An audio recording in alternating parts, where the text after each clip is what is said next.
We're taught that a mate bond is sacred, that when the universe binds two souls together, nothing can tear them apart, that the one person destined for you will see past your flaws, your limitations, your broken pieces, and love you anyway. But here's what they don't tell you in those moonlit fairy tales. Sometimes your mate, the man fate supposedly chose for you, will stand before 300 witnesses and declare that your barren womb is a failure, that your inability to shift makes you defective, that you are a stain on his legacy because you cannot give him the dynasty he craves. They say rejection feels like dying. They're liars. Dying would be a mercy, a clean severance, an ending. When Alpha Dorian Blackthorn severed our bond in the center of the Iron Ridge ceremonial grounds, it felt like being unmade, like every cell in my body was being ripped apart and reassembled wrong, until I was nothing but a ghost wearing Lila Carlington's face. 3 years. 3 years of exile in the human world, working in a small bookshop, teaching myself that my worth wasn't measured in the children my body refused to create or the wolf that never lived inside me. Then the invitation arrived. Cream cardstock, embossed gold lettering, the Iron Ridge crest pressed into expensive paper like a brand. Alpha Dorian Blackthorn requests the honor of your presence at the presentation ceremony of his 4 heirs. Polite, formal, devastating.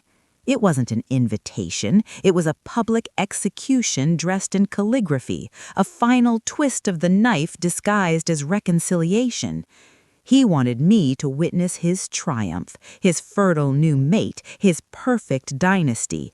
Everything I couldn't be, everything I'd failed to give him. Most rejected mates would burn that invitation and spend the evening crying into cheap wine. Most women would let the wound fester in private, would accept that some losses are permanent. But I wasn't most women anymore. Somewhere between the wreckage of my old life and the foundation of my new one, I'd become someone else entirely, someone stronger. Someone with 4 very specific reasons to walk back into that den of wolves who'd watched me bleed and done nothing. I had Kale, who controlled storms he'd been punished for. Arya, who'd been sold like cattle before she was 13. Marcus, who'd been trained as a weapon and treated like one. Elena, who'd been declared cursed and left to burn. 4 ancient bloodlines wrapped in trauma and resilience. 4 souls who looked at me, the woman who couldn't shift, the Luna who'd been cast aside as broken, and called me Mom. So yes, I would attend Dorian's ceremony, but not as the humiliated ex-mate he expected, not as the failure he'd created with his cruelty. I would walk into that pack house wearing sapphire silk and flanked by more power than he'd ever commanded. I would smile at his shock and answer his inevitable questions with the truth that would destroy him. I hadn't failed at being a mother. I'd just been waiting for the children who would choose me back. Chapter 1. The gravel drive leading to the Iron Ridge pack house crunched beneath my heels with each deliberate step. I'd forgotten how long this approach was, how it forced visitors to walk the gauntlet under the eyes of wolves positioned at every window, every shadowed alcove, every strategic vantage point. 3 years ago, I'd fled down this same path in torn clothing and shame, my face wet with tears I couldn't stop, while pack members lined up to watch the broken Luna leave. Tonight, I walked it like a runway.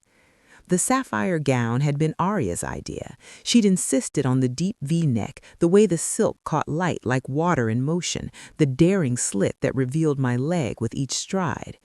"You're not apologizing for existing anymore," she'd said while fastening the delicate straps. "You're reminding them what they lost." At 16, she understood power dynamics better than most wolves twice her age. Then again, when you've been bartered like livestock by your own blood, you learn to read a room or you don't survive it. Behind me, I heard the measured footsteps of my children. I didn't need to turn around to know how they looked. Kyle in his tailored black suit, storm gray eyes tracking every movement in the shadows. Arya in her midnight dress, deceptively demure until you noticed how every wolf we passed instinctively averted their gaze. Marcus, always silent, always watchful, his presence alone enough to make seasoned warriors check their exits. And Elena, 12 years old and wearing crimson like a declaration of war, flames dancing in her eyes that had once terrified her birth pack into trying to burn her alive.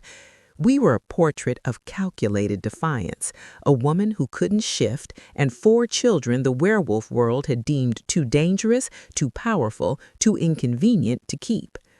The first familiar face appeared near the fountain. Garrett, one of Dorian's senior enforcers, the same man who'd grabbed my arm when I'd stumbled during my exile, his grip hard enough to leave bruises. He'd laughed when I cried. Now he stood frozen, confusion flickering across his brutish features as he tried to reconcile the woman he'd manhandled with the one gliding past him in designer silk. His eyes shifted to the children behind me, and I watched him take an involuntary step back. Kyle smiled at him. It wasn't a friendly smile. "Is that?" a female voice whispered from somewhere in the garden. "It can't be." "Lila Carlington," another voice confirmed, louder now. "The Barren one. But who are those?" The whispers spread like wildfire.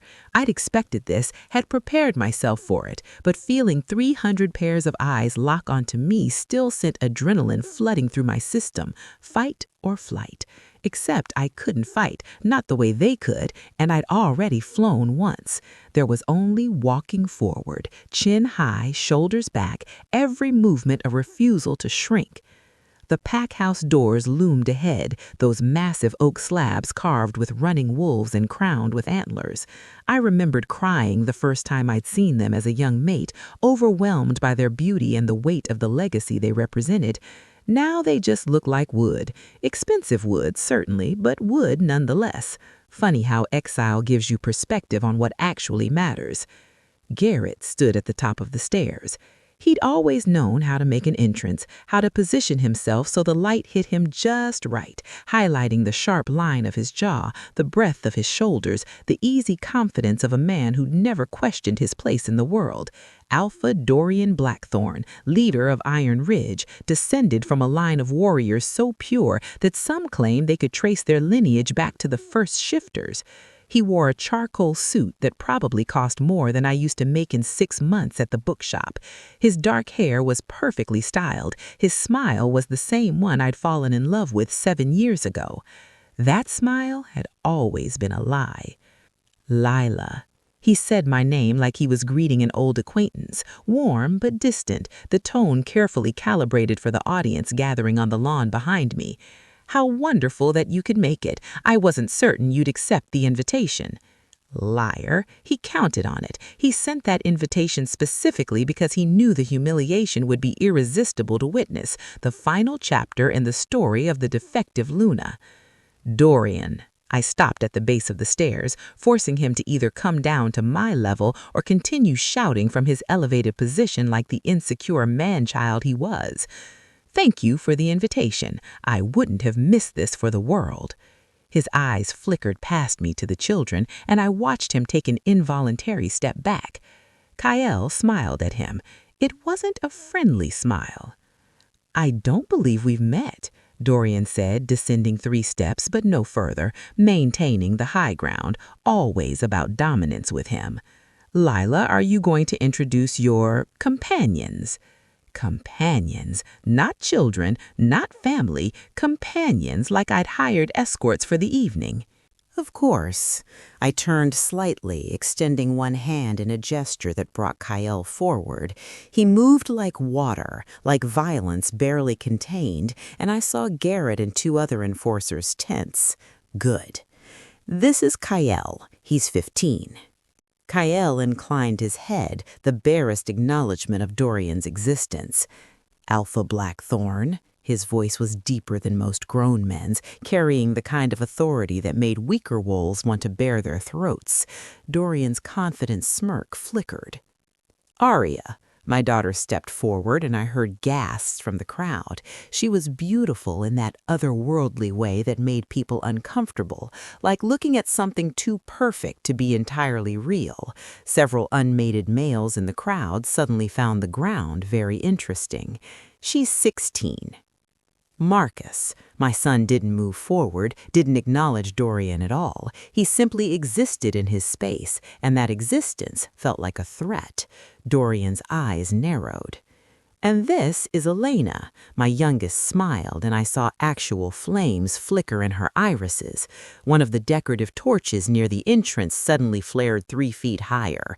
Several wolves yelped. Elena's smile widened. She's 12. The silence that followed was delicious. I watched Dorian's mind work, watched him try to puzzle out what he was seeing. 4 powerful children, clearly not human, clearly not ordinary wolves, standing with the woman he'd discarded as worthless. His new mate, Serafina, appeared in the doorway behind him, her hand resting on her still flat stomach in a gesture I recognized as calculated.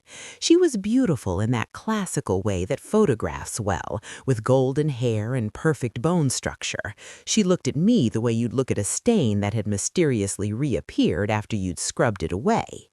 "Well," Dorian said, his voice carefully controlled, "this is quite the surprise. I wasn't aware you'd started a daycare service, Lila." Several pack members laughed, the sound forced and uncomfortable. Daycare service. He was trying to diminish them, reduce them to children I babysat rather than the family we'd become. Kael's hand moved to my shoulder, a gentle touch that spoke volumes. "She's our mother," he said, his voice carrying across the suddenly silent lawn. "Not a babysitter, not a companion, our mother, the only one who didn't abandon us when we became inconvenient." The word abandon hit the crowd like a slap. Every wolf there knew what that meant, what it implied about traditional pack structures. Dorian's jaw tightened. "I'm sure you'll explain that fascinating statement inside," he said, gesturing toward the open doors. "The ceremony begins in 30 minutes. I've had places prepared for you in the guest section." Guest section, not family seating, not even honored visitors. Guests, the polite word for people who don't belong. "Well, how thoughtful," I said, starting up the stairs. My children fell into formation around me, 2 on each side, and I felt the power radiating from them like heat from a fire. We were 5 steps from Dorian when he finally had to move aside. An alpha never moves aside, but he did, because standing his ground would have meant standing too close to Kael, and every instinct in his body was screaming that Kael was dangerous. As we passed, I caught Serafina's eyes. She was staring at me with an expression I couldn't quite read. Not anger, not satisfaction, something closer to recognition, like she was seeing her own future in my past. "Lovely dress," she said quietly. "Thank you. Congratulations on the children." We moved past them into the pack house, into the gleaming marble entrance hall that once I'd called home. Nothing had changed. Same tapestries, same cold elegance, same sense that this was a museum, not a home. Behind us, I heard Dorian say something sharp to his enforcers, heard the whispers explode into full conversations, heard someone say the word bloodlines with awe and fear mixed together. Elena slipped her small hand into mine. "They're scared," she whispered. "Good," I whispered back. "They should be." We walked deeper into the pack house, into the heart of the territory that had destroyed me, and I felt something I hadn't felt in 3 years.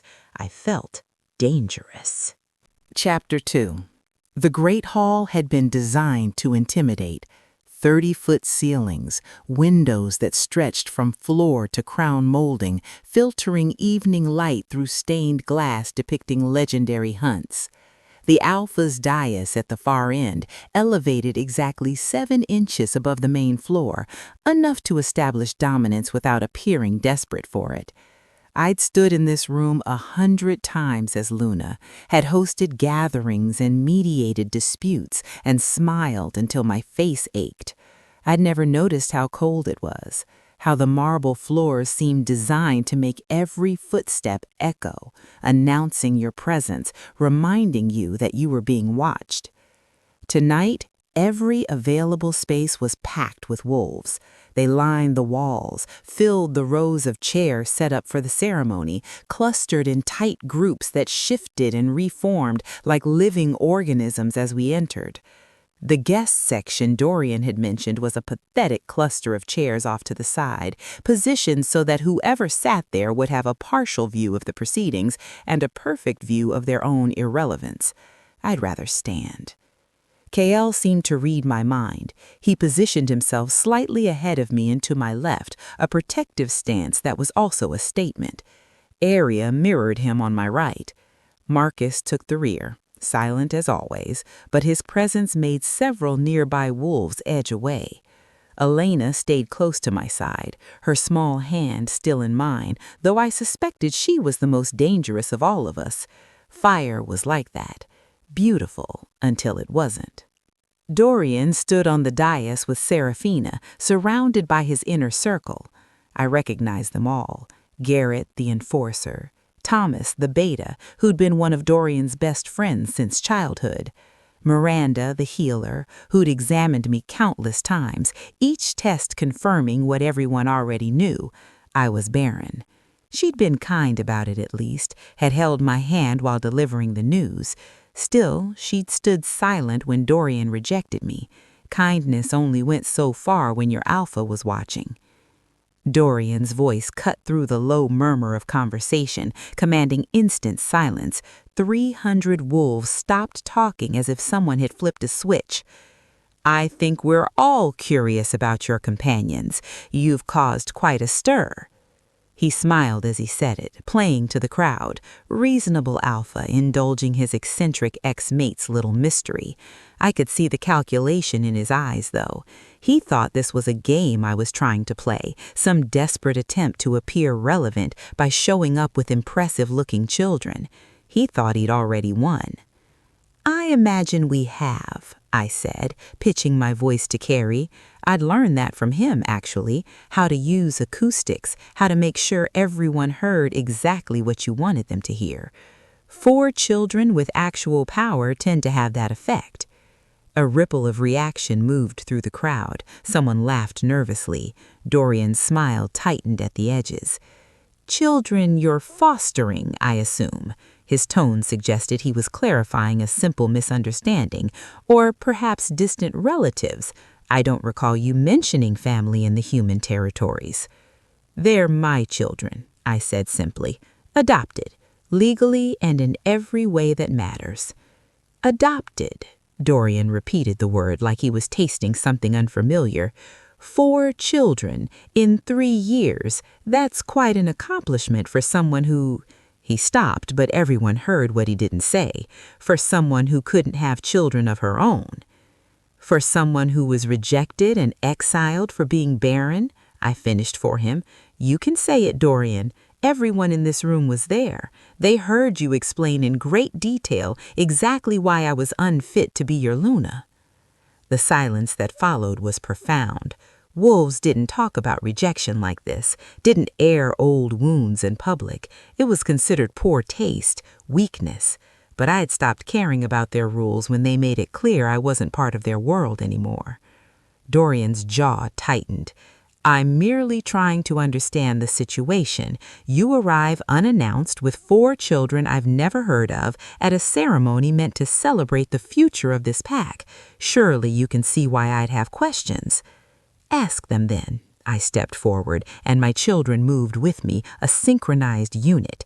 We stopped at the base of the dais, forcing Dorian to look down at us. The symbolism wasn't lost on anyone in the room. What do you want to know? Who are they? Dorian's voice had lost some of his performative warmth. Really, no games, Leela. Who are these children? I turned slightly, gesturing to KL. KL Stormborn, 15 years old, orphaned at 7 when his pack was destroyed by a territory dispute. The survivors tried to suppress his abilities because they were afraid of him. They kept him locked in a basement for 3 years, trying to teach him to be smaller, quieter, less. When that didn't work, they abandoned him at a human group home with falsified documents claiming he was mentally disturbed. The room erupted in whispers. Stormborn, I heard the name repeated, saw recognition dawn on older faces. It was an ancient bloodline, one of the original 7 packs, thought to be extinct for nearly 2 centuries. "That's impossible," said Thomas from the dais. "The Stormborn line died out in 1847. Everyone knows that."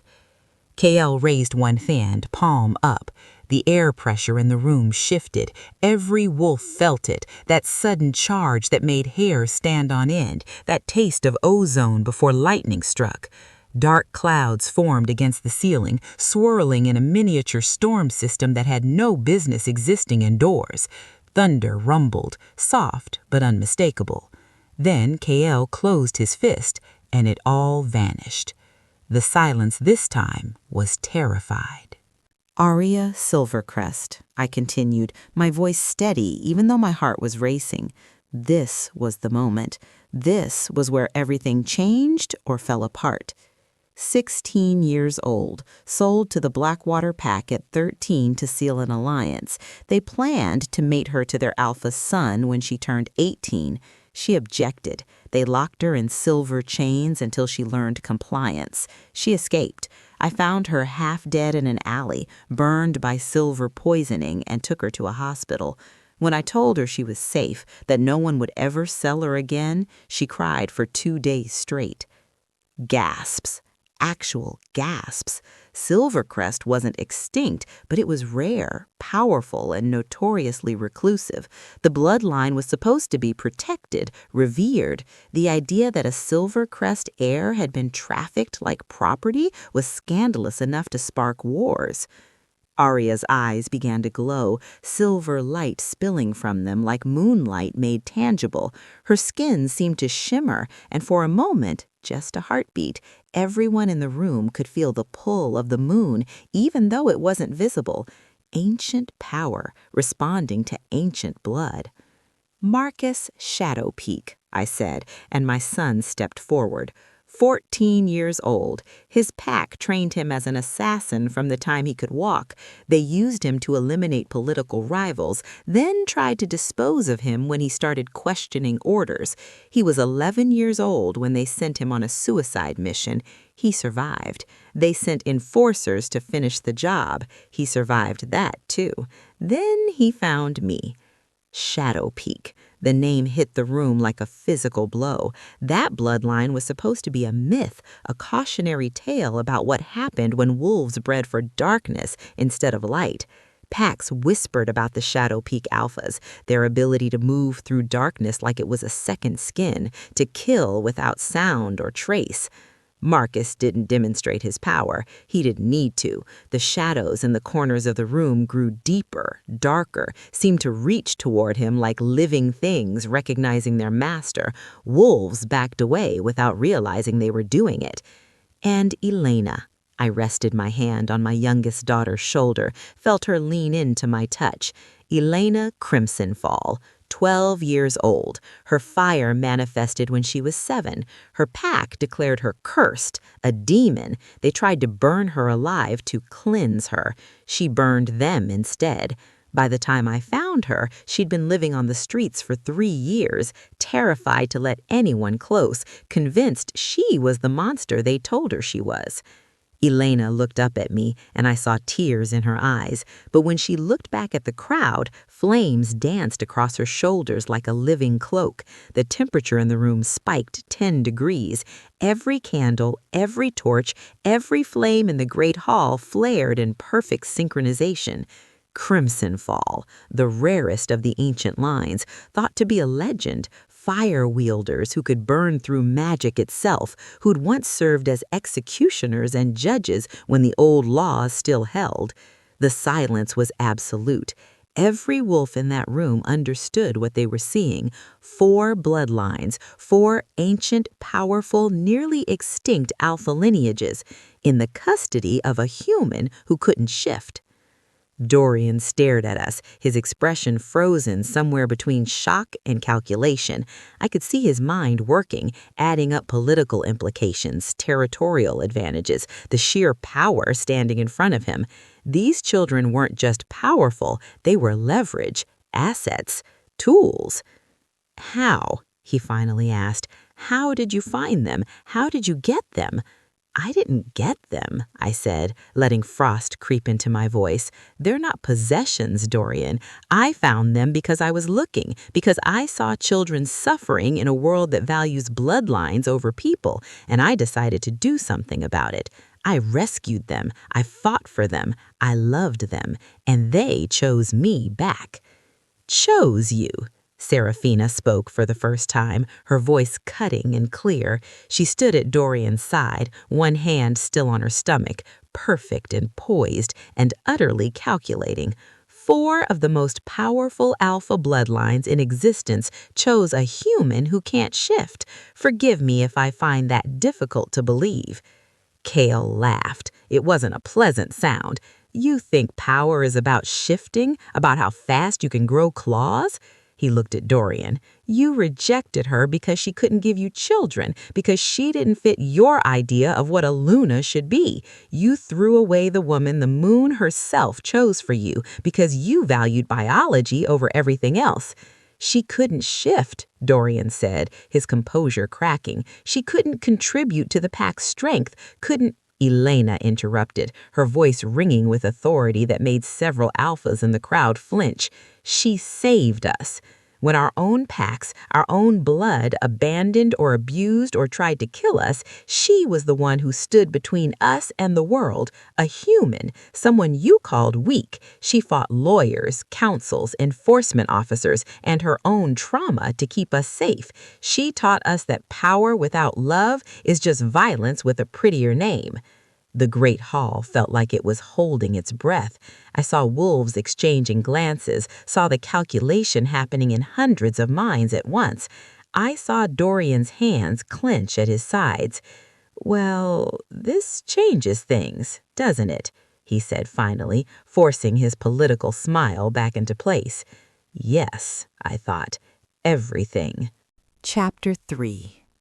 The ceremony began with the traditional wolf's howl, 3 short bursts followed by one long call that echoed through the great hall and out into the territory beyond. Every wolf present lifted their voice in response, a chorus of sound that would have been beautiful if I could forget what it represented. Pack unity, bloodline continuity, all the things I'd supposedly failed to provide. Dorian stood at the center of the dais, bathed in the golden light of 100 candles positioned specifically to make him look like something out of a painting. He wore his formal alpha regalia now, the ceremonial cloak passed down through 7 generations of blackthorns, silver threaded through midnight fabric, the weight of legacy literally on his shoulders. Serafina stood beside him in ice-blue silk, her hand resting on her stomach in that eternal gesture of fertile promise. Behind them, 4 bassinets had been arranged in a perfect arc, each draped in Iron Ridge colors. I'd been relegated to the guest section after all. My children and I sat in those pathetic side chairs with a clear view of our own irrelevance. Except we weren't sitting. Kale had refused, standing instead with his arms crossed, storm-gray eyes fixed on Dorian like he was tracking a target. The others had followed his lead, forming a protective wall behind my chair. Even when I'd tried to tell them it was fine, that I was fine, Arya had simply squeezed my shoulder and remained standing.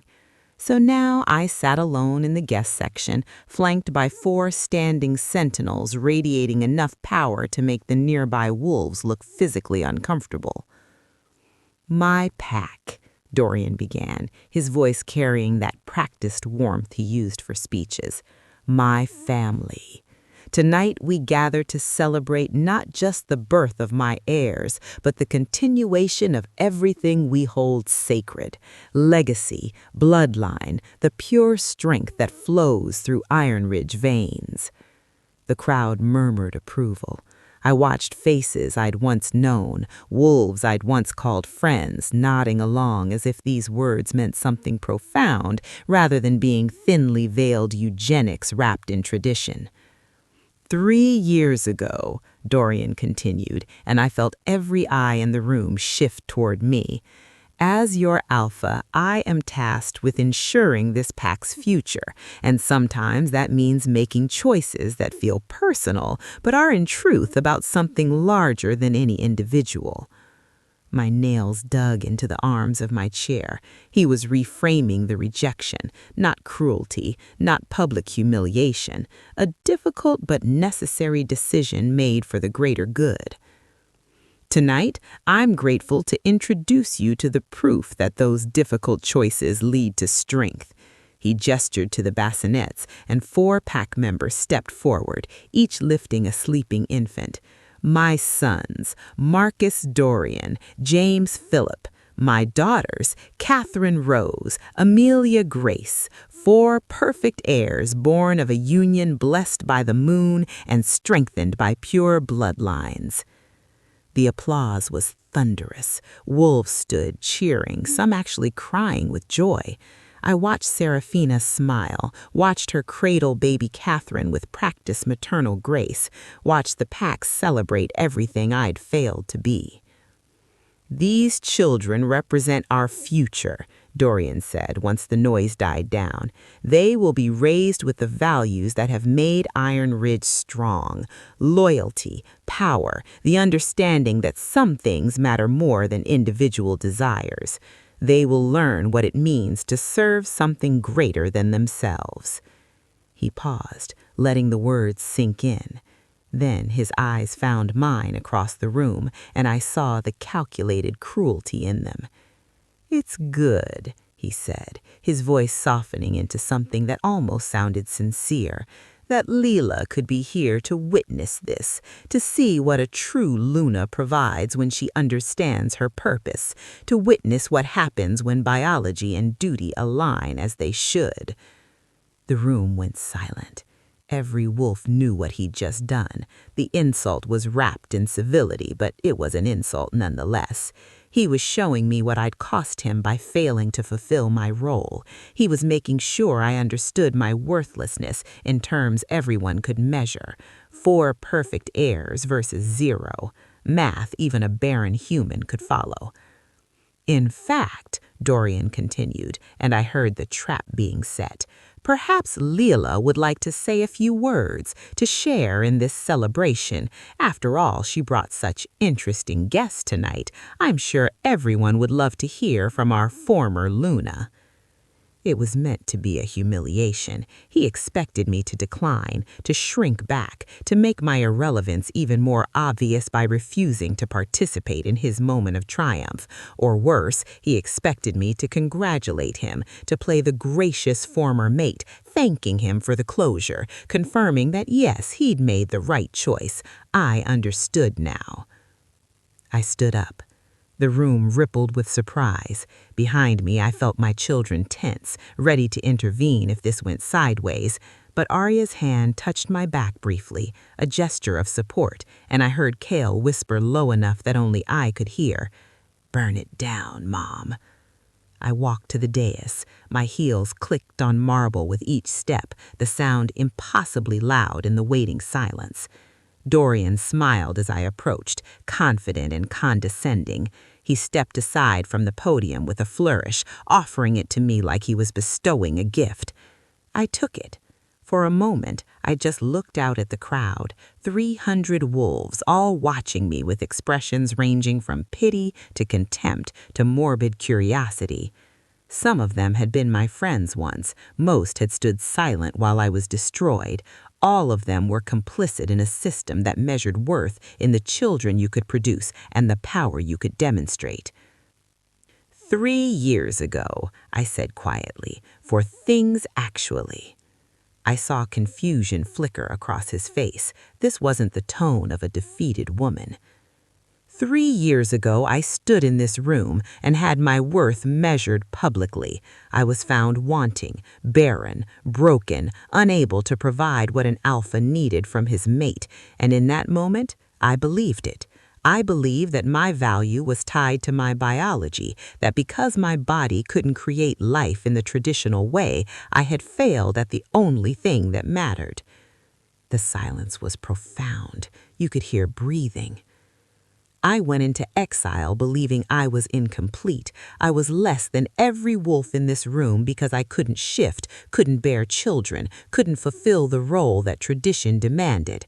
I spent months drowning in that shame, teaching myself to take up less space, to expect less from life, to accept that some people are simply born wrong. I paused, letting them sit with that image. Broken Leela, pitiful Leela, the woman they'd all dismissed. And then I found Kale. My voice strengthened. 15 years old, one of the most powerful storm-born heirs in 3 centuries, locked in a basement by wolves who were terrified of his strength. They'd rather destroy him than help him learn to control a gift that could have protected their entire pack. When I found him, he hadn't spoken in 2 years. He'd forgotten what it felt like to be treated like a person instead of a problem. I saw several alphas shift uncomfortably. The practice of suppressing powerful children wasn't discussed publicly, but everyone knew it happened. Then I found Arya, sold. Sold like property to seal a political alliance. 16 years old, chained in silver, trained to be compliant and decorative, and grateful for the honor of being used. She tried to kill herself twice before I found her. She told me later that she'd prayed to the moon to make her weak, to take her power away, because being powerful was what had made her valuable enough to sell. Seraphina's face had gone pale. Several female wolves looked at the floor. Marcus was 11 when his pack sent him to kill a rival alpha. 11 years old, trained as a weapon, used as a tool, and then disposed of when he started asking questions like why and is this right? He survived 3 assassination attempts from his own packmates before he found me. He didn't speak for 8 months after that, didn't trust that I wouldn't use him the same way they had. The discomfort in the room was palpable now. I was holding up a mirror, and they didn't like what they saw reflected. And Elena, my youngest, 7 years old when her fire manifested. 7. Her pack called her cursed, called her a demon. They built a pyre in the center of their territory and tied her to it while she screamed for her mother to save her. Her mother stood in the crowd and watched. When Elena's power broke free and burned them instead, she ran, lived on the streets for 3 years, convinced she was the monster they'd told her she was. A few wolves looked like they might be sick. Good. 4 children. My voice was steady, clear, without a trace of the tremor I felt inside. 4 of the most powerful bloodlines in our history. All of them abandoned, abused, or nearly killed by the packs that should have cherished them, because they were inconvenient, because they were difficult, because loving them would have required effort and patience and the willingness to put their needs above political advantage. I turned slightly, looking at Dorian's perfect family tableau. 4 sleeping infants, blissfully unaware of the weight being placed on their tiny shoulders. I look at your children, Dorian, and I feel many things, but mostly I feel hope. Hope that you'll love them when they're difficult. Hope that you'll protect them even when it's inconvenient. Hope that their worth to you won't be measured solely in how well they serve your ambitions. His jaw was clenched so tight I thought his teeth might crack. You asked me here to witness what a true Luna provides, and I have witnessed it. I've seen 4 beautiful children who I genuinely hope will be raised with love and security. But I've also witnessed what I provide. I gestured to where my children stood. 4 ancient bloodlines that would have been lost forever if their biological packs had succeeded in destroying them. 4 souls who know what it means to be chosen, not because of what they can offer, but because of who they are. The room was so quiet I could hear the candles burning. So thank you, Dorian. Thank you for teaching me that love isn't about biology, that family isn't about who shares your blood, but who shows up every single day and chooses you anyway. Thank you for rejecting me, because that rejection forced me to learn that my worth isn't measured in the children I can bear, but in the children I can raise, the ones I can save, the ones I can love so fiercely that they learn to love themselves. I looked out at the assembled alphas, at the wolves who'd built a society on bloodlines and power and tradition. You celebrate pure lineages tonight. I celebrate second chances. You honor biological inheritance. I honor chosen family. And when history looks back at this moment, at this ceremony, I think it will judge which of those values built something that lasted. I stepped away from the podium, done. Dorian stood frozen, his expression cycling through rage and shock. Serafina was openly staring at me now, something like understanding in her eyes. And the crowd didn't know what to do. Some looked angry, some looked thoughtful, a few looked ashamed. As I walked back to my children, Marcus stepped forward and offered me his arm with ceremonial formality.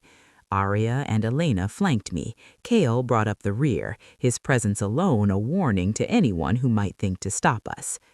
We didn't leave. We stood there in the guest section, a united front while Dorian struggled to regain control of his own ceremony, while the implications of my words settled into 300 minds like stones dropping into still water.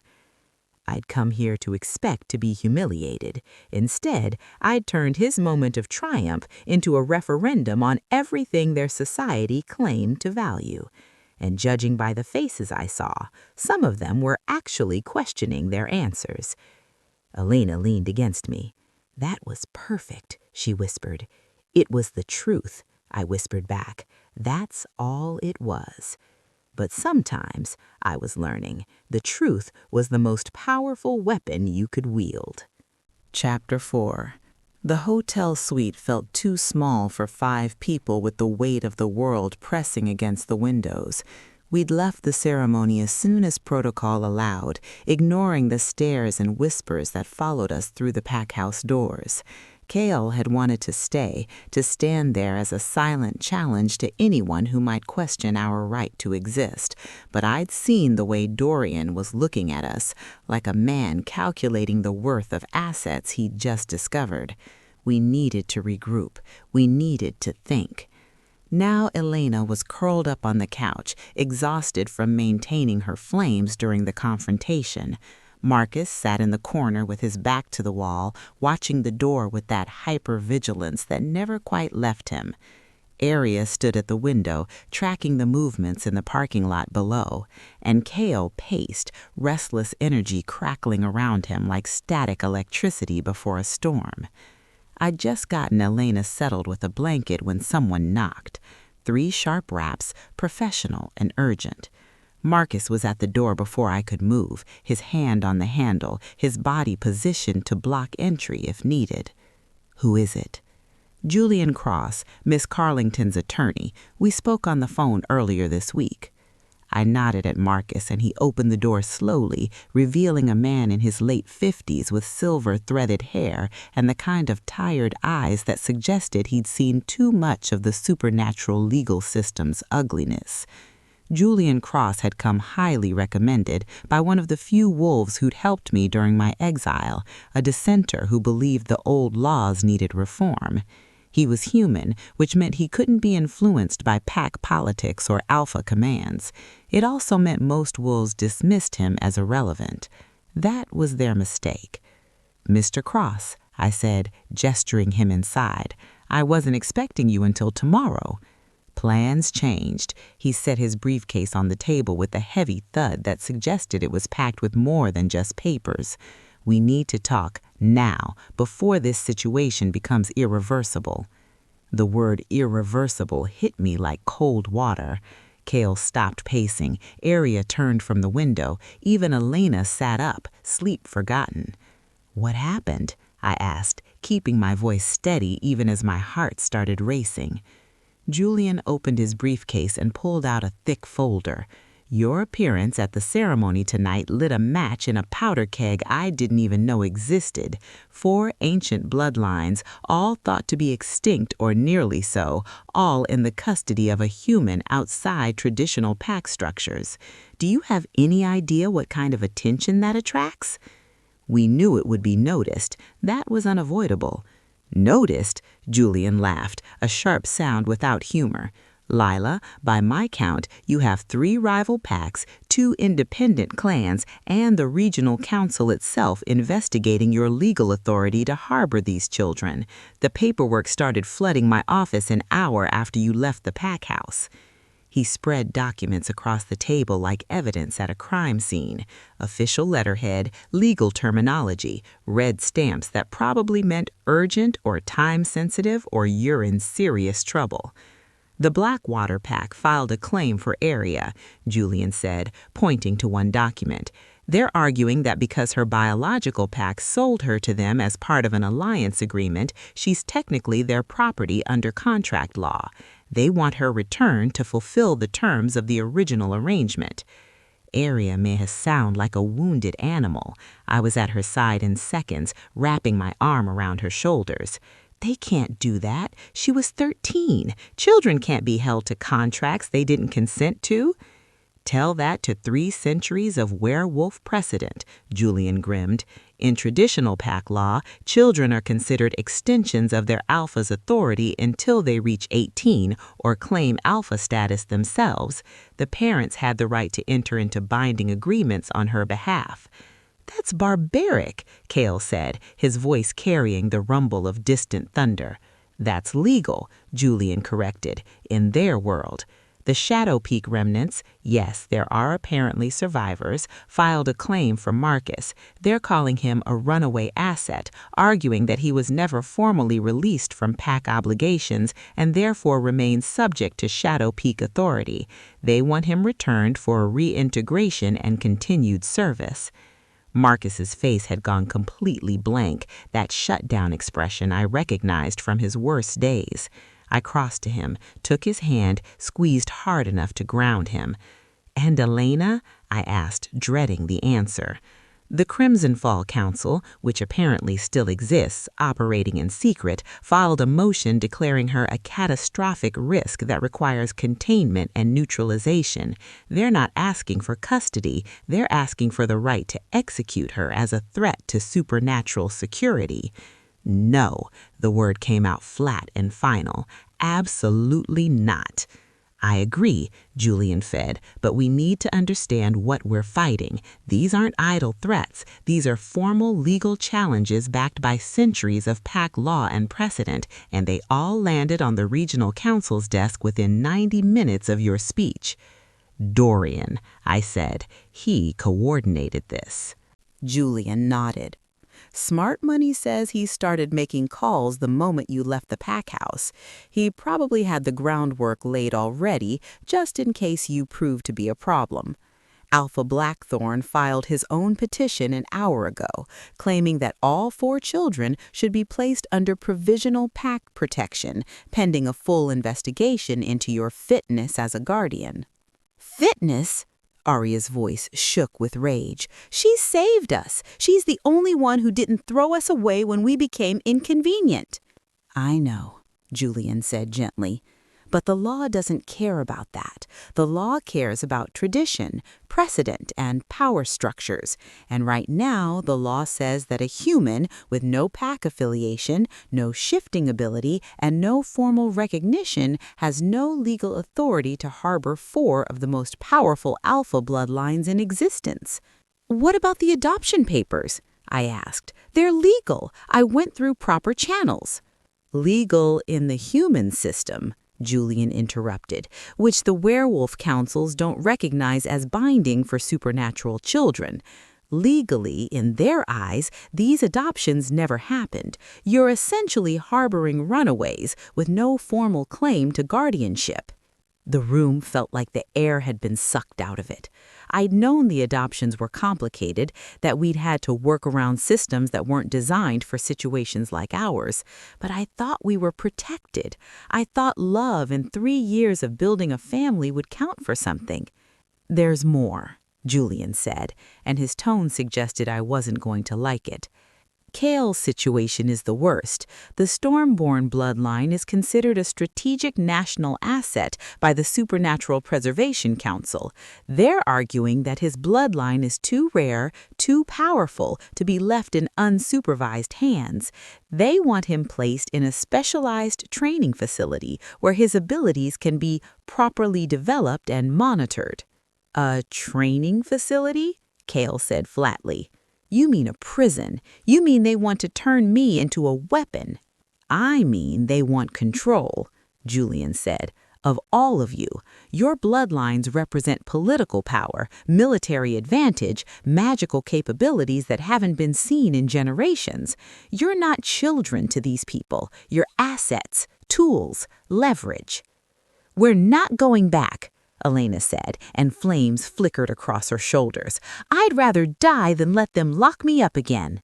"No one is dying," I said firmly, even as panic clawed at my chest. "There has to be something we can do, legal precedent we can cite, a loophole we can exploit."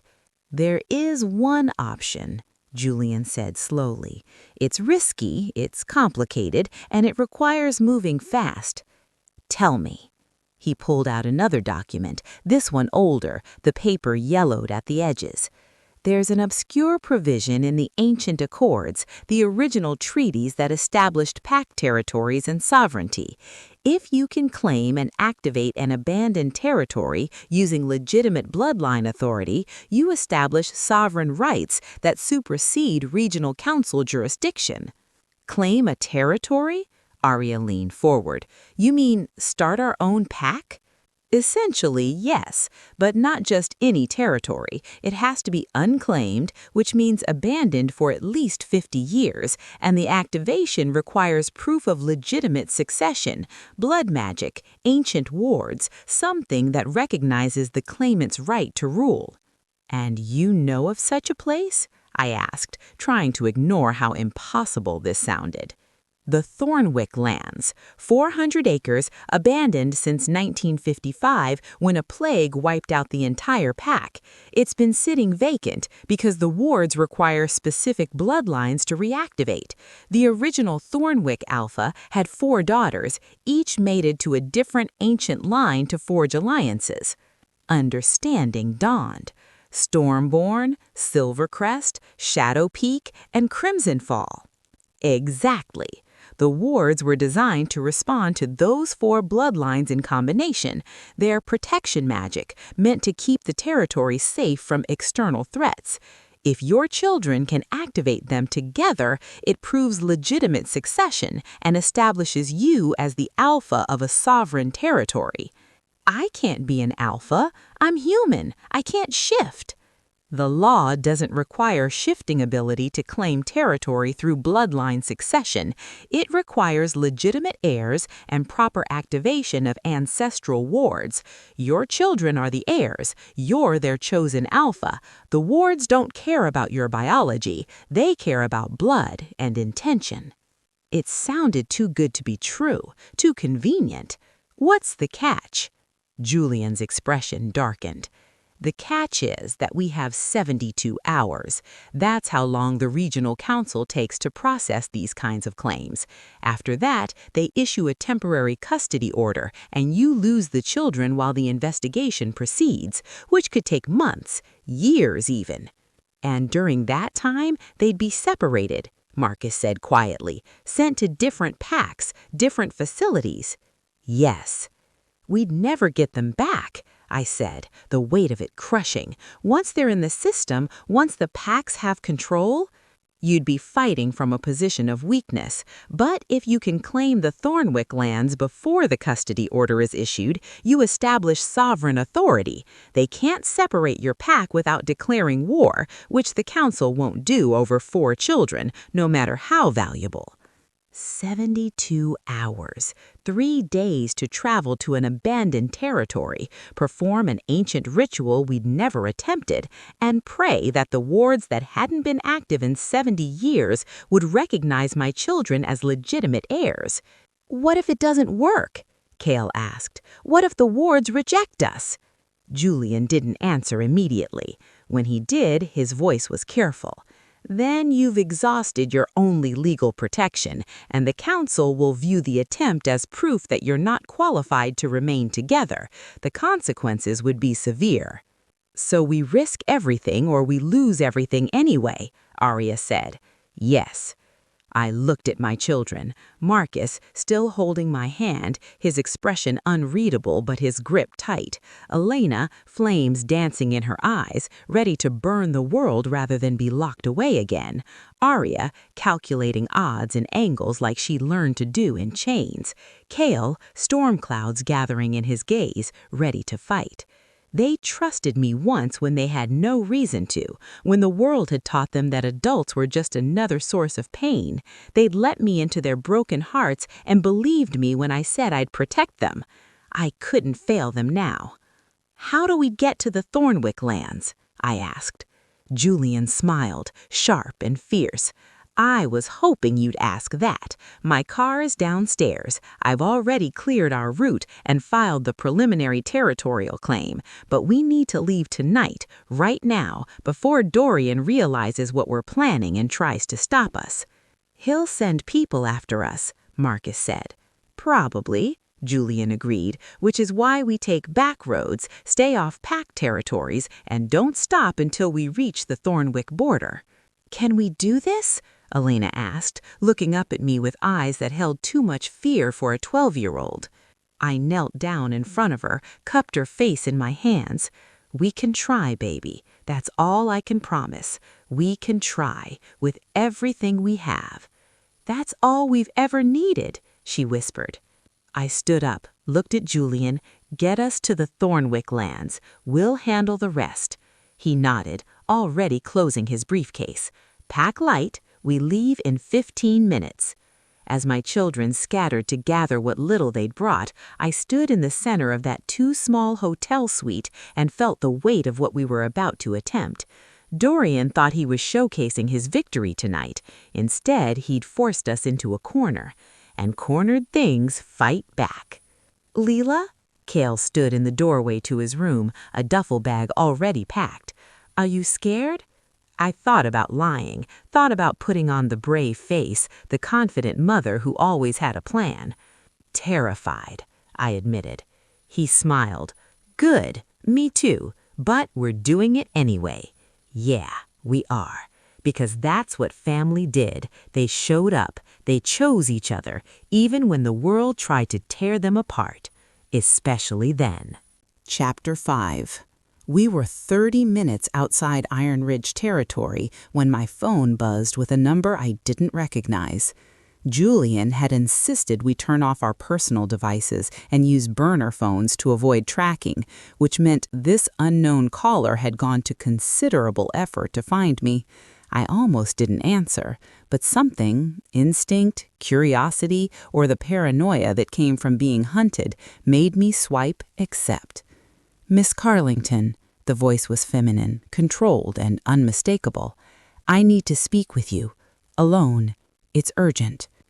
Serafina, I glanced at Julian in the driver's seat, saw his knuckles tighten on the wheel.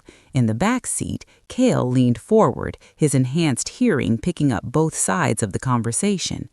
How did you get this number? Does it matter? There was an edge to her voice, something sharp beneath the polish. I have information you need, information about Dorian's plans. Meet me at the old Riverside Inn, Route 47, 1 hour. Come alone or don't come at all. She hung up before I could respond. I stared at the phone like it might explain itself. Absolutely not, Cale said immediately. It's a trap. She's Dorian's mate. She's probably wearing a wire right now, trying to catch you saying something incriminating. Or she's trying to help, Arya said quietly.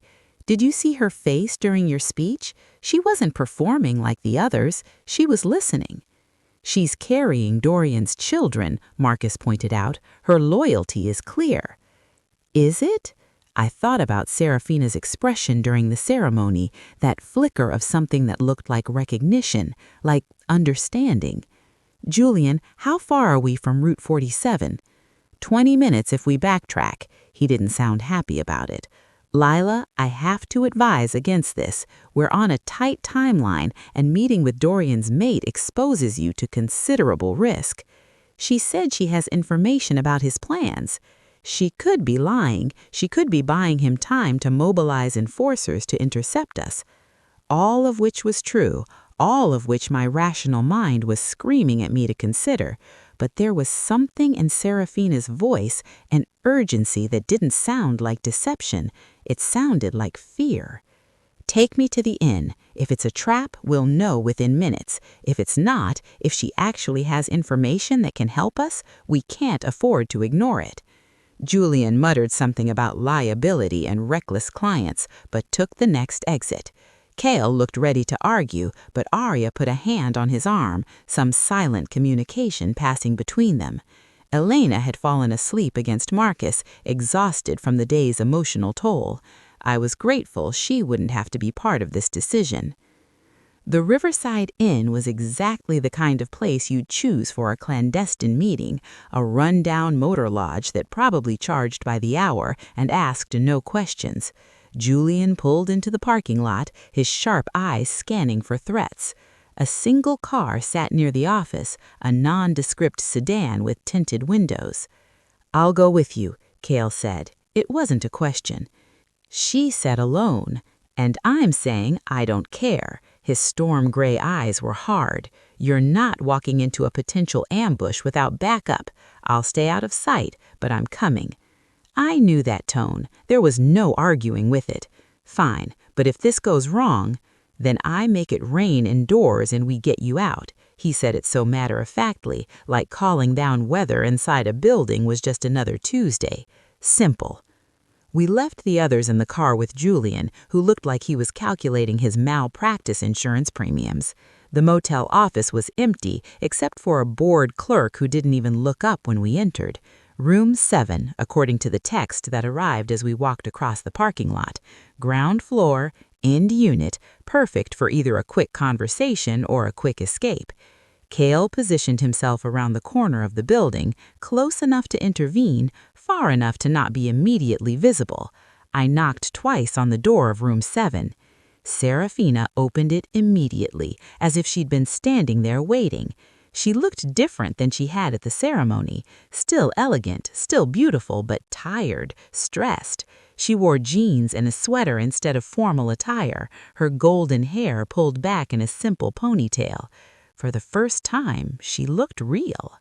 "You came," she said, something like relief crossing her face. "You said it was urgent." She glanced past me, scanning the parking lot. "Is anyone with you?" "My son is nearby. He won't interfere unless you give him a reason to." She absorbed that, then stepped back. "Come in, quickly." The room was standard motel fare, faded bedspread, stained carpet, the faint smell of cigarettes and industrial cleaner. Seraphina had spread documents across the bed, papers that looked official and damning. She closed the door behind me, engaged the chain lock, then turned to face me with an expression that was equal parts determination and desperation. "I need you to understand something before I show you these," she said. "I didn't know. When Dorian and I mated, when I agreed to carry his children, I didn't know what kind of man he really was. I thought—" She stopped, laughed bitterly. "I thought I was lucky, chosen by an alpha, given the chance to be Luna of a powerful pack. I didn't realize I was signing up to be a broodmare with good publicity." The words hit harder than they should have, because I'd thought the same thing once. Lucky, chosen, special. "Why are you telling me this?" I asked. "Because you need to know I'm not doing this to hurt you. I'm doing this because what Dorian is planning, what he's already set in motion, it's wrong, it's cruel, And if I stay silent, I'm complicit in destroying 4 children who've already been destroyed enough." She gestured to the documents on the bed. I moved closer, started reading. Legal briefs, counsel petitions, emails with timestamps from earlier tonight, and a detailed strategy memo that made my blood run cold. "He's not just filing for custody," Serafina said as I read. "He's arguing that the children are orphan strategic assets who should be distributed among the strongest packs to maximize their potential. Kale would go to the Northern Coalition for military training, Arya to the Blackwater Pack to fulfill the original alliance. He's already agreed to transfer her in exchange for territorial concessions. Marcus to a specialized security contractor that works with the council. And Elena? What about Elena?" My voice came out strangled. "He's recommending supervised containment at a secure facility pending evaluation of her threat level. He's using language from anti-terrorism protocols, Leela. He's framing a 12-year-old girl as a weapon of mass destruction." The room tilted. I gripped the edge of the dresser, trying to breathe through the rage and terror in my chest. "He's selling them. He's literally dividing them up and selling them for political advantage." "Yes," Serafina's voice was hollow. "I found these in his office tonight after you left. He'd been planning this for weeks, ever since he found out you were coming to the ceremony. He had investigators tracking you, building a case. When your children's bloodlines were revealed, he saw an opportunity. Not a family, not children who needed protection, just leverage." "Why?" I looked at her, this woman who had everything I'd been told I failed to provide. "Why are you telling me this? You're his mate. You're carrying his children. What do you gain from betraying him?" Serafina walked to the window, pushed the curtain aside slightly to look out at the parking lot. When she spoke, her voice was so quiet I almost missed it. "I saw your face tonight, during the ceremony, when he invited you to speak. I saw the exact moment you realized he'd brought you there to destroy you publicly. And I recognize that expression because I've worn it myself. The careful blank mask you put on when your mate treats you like a possession instead of a person." She turned to face me, and I saw tears tracking down her perfect cheeks. "I'm 4 months pregnant with his heirs. Do you know how many times he's asked how I'm feeling? 0. Do you know how many times he's discussed baby names or nursery colors or any of the things expectant parents talk about? 0. But I can tell you exactly how many times he's mentioned the political advantages of having 4 children, the alliances we can forge through their eventual matings, the ways we can use them to expand Iron Ridge influence. 17 times. I counted. "Serafina, your future." Her voice broke. "A woman valued only for what she can produce. And when I can't produce anymore, when my body fails or I age out of usefulness, I'll be exactly where you were 3 years ago, replaced, discarded, reduced to a footnote in someone else's legacy." The truth of it sat between us like a living thing. 2 women, different circumstances, same trap. "He would destroy you for this," I said quietly. "If he knew you were here, giving me this information." "I know." She wiped her eyes roughly. "But those children, the way they looked at you tonight, the way that little girl held your hand like you were the only safe thing in the world. I can't be part of taking that away from them. I can't look my own children in the eye someday and tell them I stood by while their father tore apart 4 kids for profit." I looked at the documents spread across the bed, evidence of Dorian's plans detailed with clinical precision. This was more than just a warning. This was ammunition. "There's a council hearing scheduled for tomorrow morning," Serafina said as I read. "Emergency session. Dorian's pushing for an immediate temporary custody order. He has 3 council members already agreeing to support it. I have the emails proving he offered them incentives. If that order goes through before you can claim territory, we lose them." I finished. "We lose everything." Yes, but if you have this, she gathered the documents, put them in a folder, held it out to me. You can prove the hearing is compromised. You can buy time, maybe even get the whole thing delayed pending an ethics investigation. I took the folder, felt the weight of it. This is your insurance policy. If Dorian ever turns on you, these documents prove corruption. You're giving that up. I'm choosing a different kind of insurance. She met my eyes, the kind where I can look at myself in the mirror. Besides, I made copies, lots of copies, in very secure places. Smart. She was smarter than Dorian gave her credit for. Why not just leave him? I asked. Take these documents and file for separation. Expose him yourself. Because I'm pregnant with his heirs, and PAC law says I can't leave until after they're born and weaned without losing all rights to them. Because he's an alpha and I'm not, and the power differential means any challenge I mount will be seen as disloyalty rather than self-preservation. The system is rigged, Leela. You know that better than anyone. I did know. I'd lived it. Thank you, I said, and meant it. This gives us a fighting chance. Good. Serafina walked to the door, stopped with her hand on the chain. There's something else. The Thornwick lands. I assume that's where you're headed. I tensed. How did you... Because Julian Cross is one of the few human attorneys who specializes in supernatural territorial law, and the Thornwick lands are the only abandoned territory within reach that requires the specific bloodlines your children carry. It doesn't take a genius to figure out your plan. She paused. Dorian knows too. He'll have people there, waiting, maybe not to stop you violently, but to witness, to document any failure, to use it against you in the hearing. Of course he will. I felt tired suddenly, so tired. Is there anything he won't do? To win?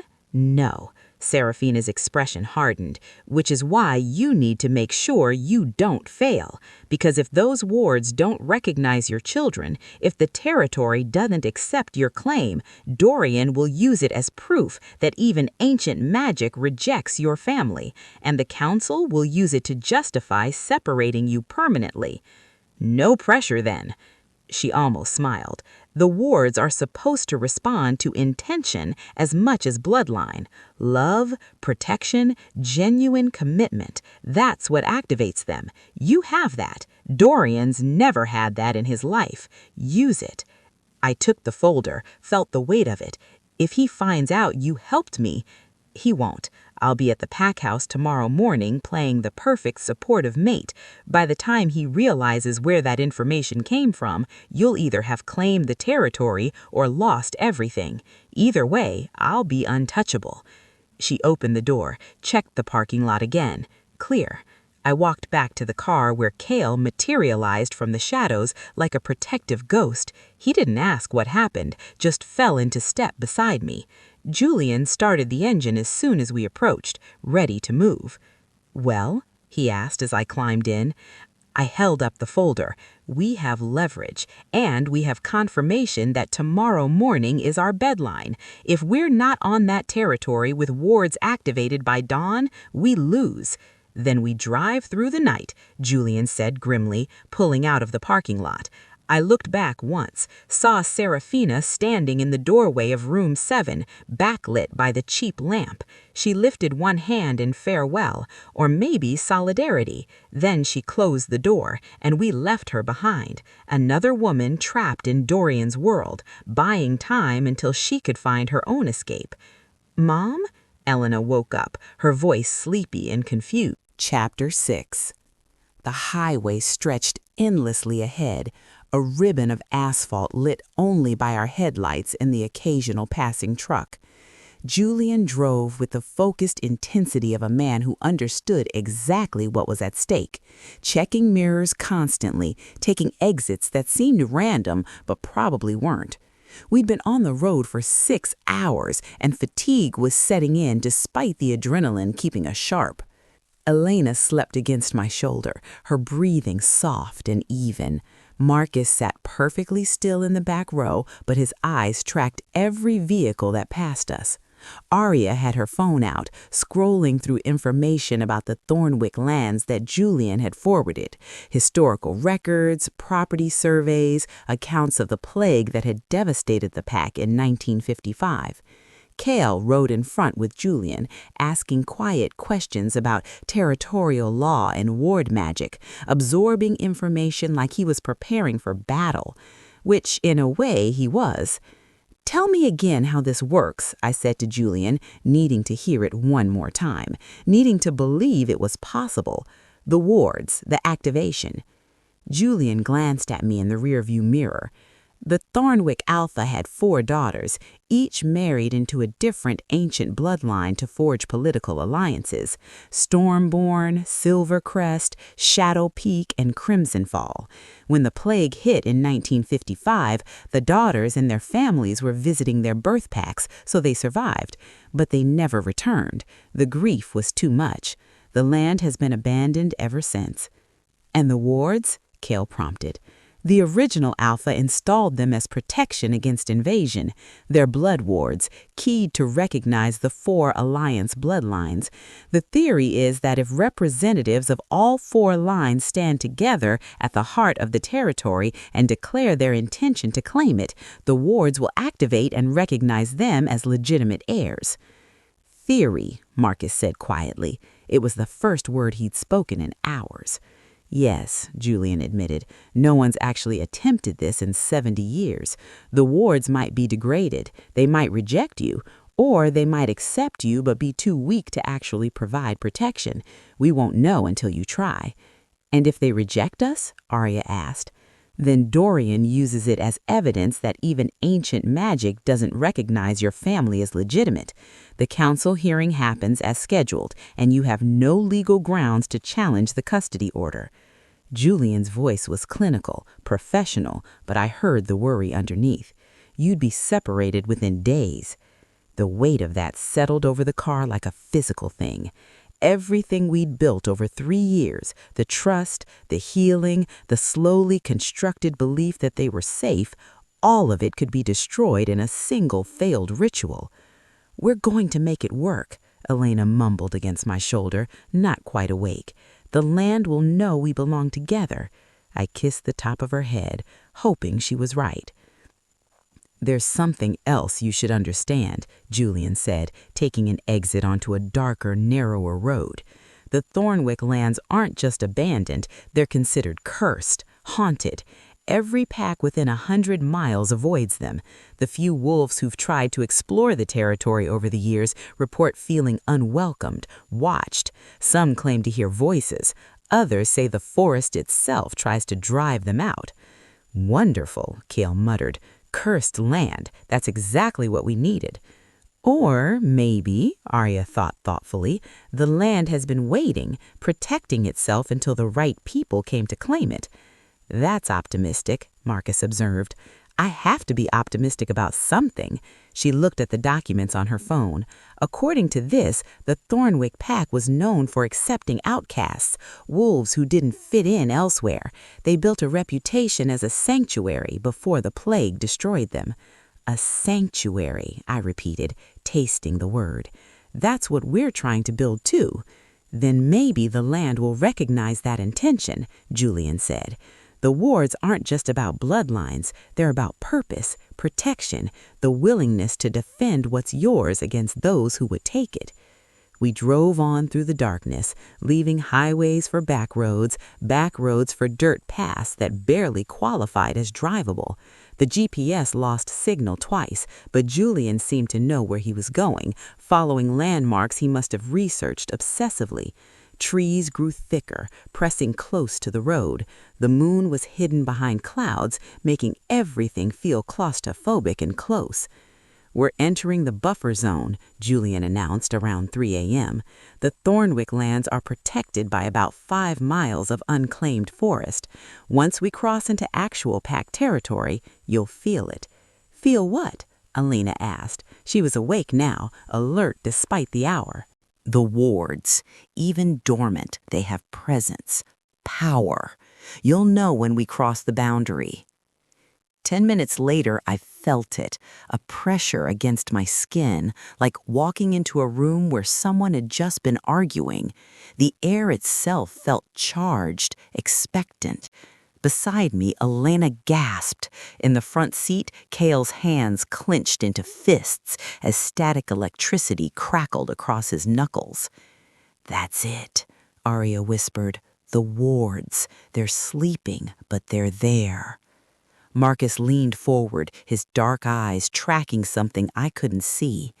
"They're watching us." "Who's watching us?" I asked. "The land, the ghosts, the memory of what this place was." He said it matter-of-factly, without fear. "They're curious." The road ended at a rusted gate that looked like it hadn't been opened in decades. Julian stopped the car, killed the engine.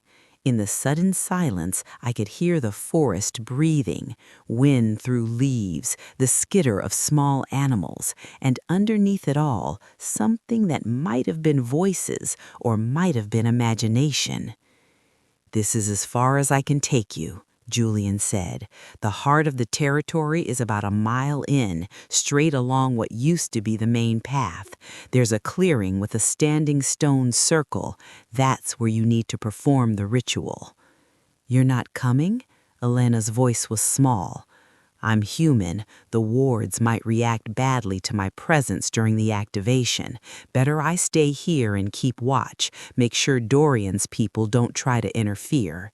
He turned in his seat, looking at each of us. "You have until dawn. The moment the sun rises, you need to have those wards active, or this was all for nothing." I checked my phone. 3:47 a.m. Dawn would come around 6:30 this time of year. 2 hours and 43 minutes to reach the heart of the territory, figure out a ritual we'd never performed, and convince ancient magic that we deserved to be here. "Let's go," I said, opening the car door. The forest was different than any I'd experienced. The trees were old, massive things that had been growing for centuries. Their roots broke through the ground in twisted patterns that looked almost intentional, like the land was trying to write something. The path Julian had mentioned was barely visible, overgrown with weeds and brush, but it was there if you looked carefully. Cale took point, his enhanced senses scanning for threats.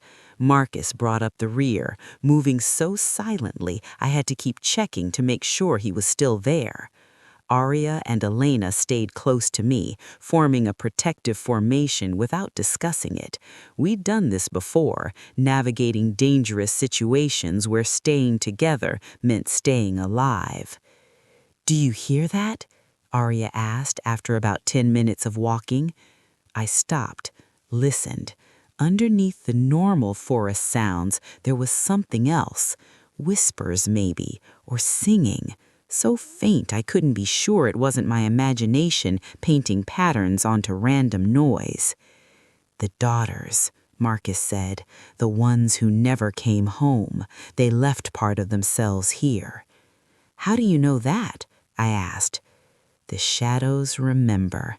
They always remember." He touched a tree trunk, and I swear the shadows there deepened, grew darker. "They're not hostile, just sad. They've been waiting a long time." We pressed on, deeper into territory that felt increasingly wrong and right at the same time. Wrong because it was abandoned, grieving, caught in a moment of tragedy that had never been resolved. Right because my children were responding to it. Cale's storm-gray eyes started glowing faintly. Arya's skin shimmered with moonlight, even though we were under heavy tree cover. Marcus moved through shadows like he was part of them, and Elena's hands flickered with small flames that she didn't seem to notice. The standing stones appeared suddenly, a clearing that opened in the forest like a secret being revealed. 12 stones arranged in a circle, each taller than a man, covered with moss and carved with symbols I didn't recognize. In the center stood a larger stone, flat-topped like an altar, with channels carved into its surface that might have once carried blood or water or something else entirely. "This is it," Arya breathed, "the heart of the territory."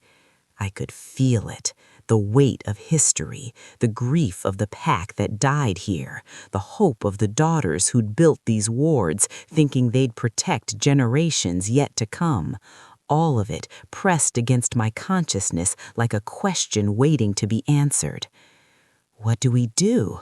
Alina asked, looking up at me with absolute trust. I had no idea. Julian gave us the theory, but not the practice. Blood wards required blood, obviously. Intention required declaration, but what words, what ritual, what specific actions would convince magic that slept for 70 years to wake up and accept us? "We tell the truth," I said, the answer coming to me as I spoke. "We tell the land who we are and why we're here. We ask it to protect us the way it protected the original pack." "Just like that?" Kale sounded skeptical. "Magic responds to honesty," Arya said, "to genuine need.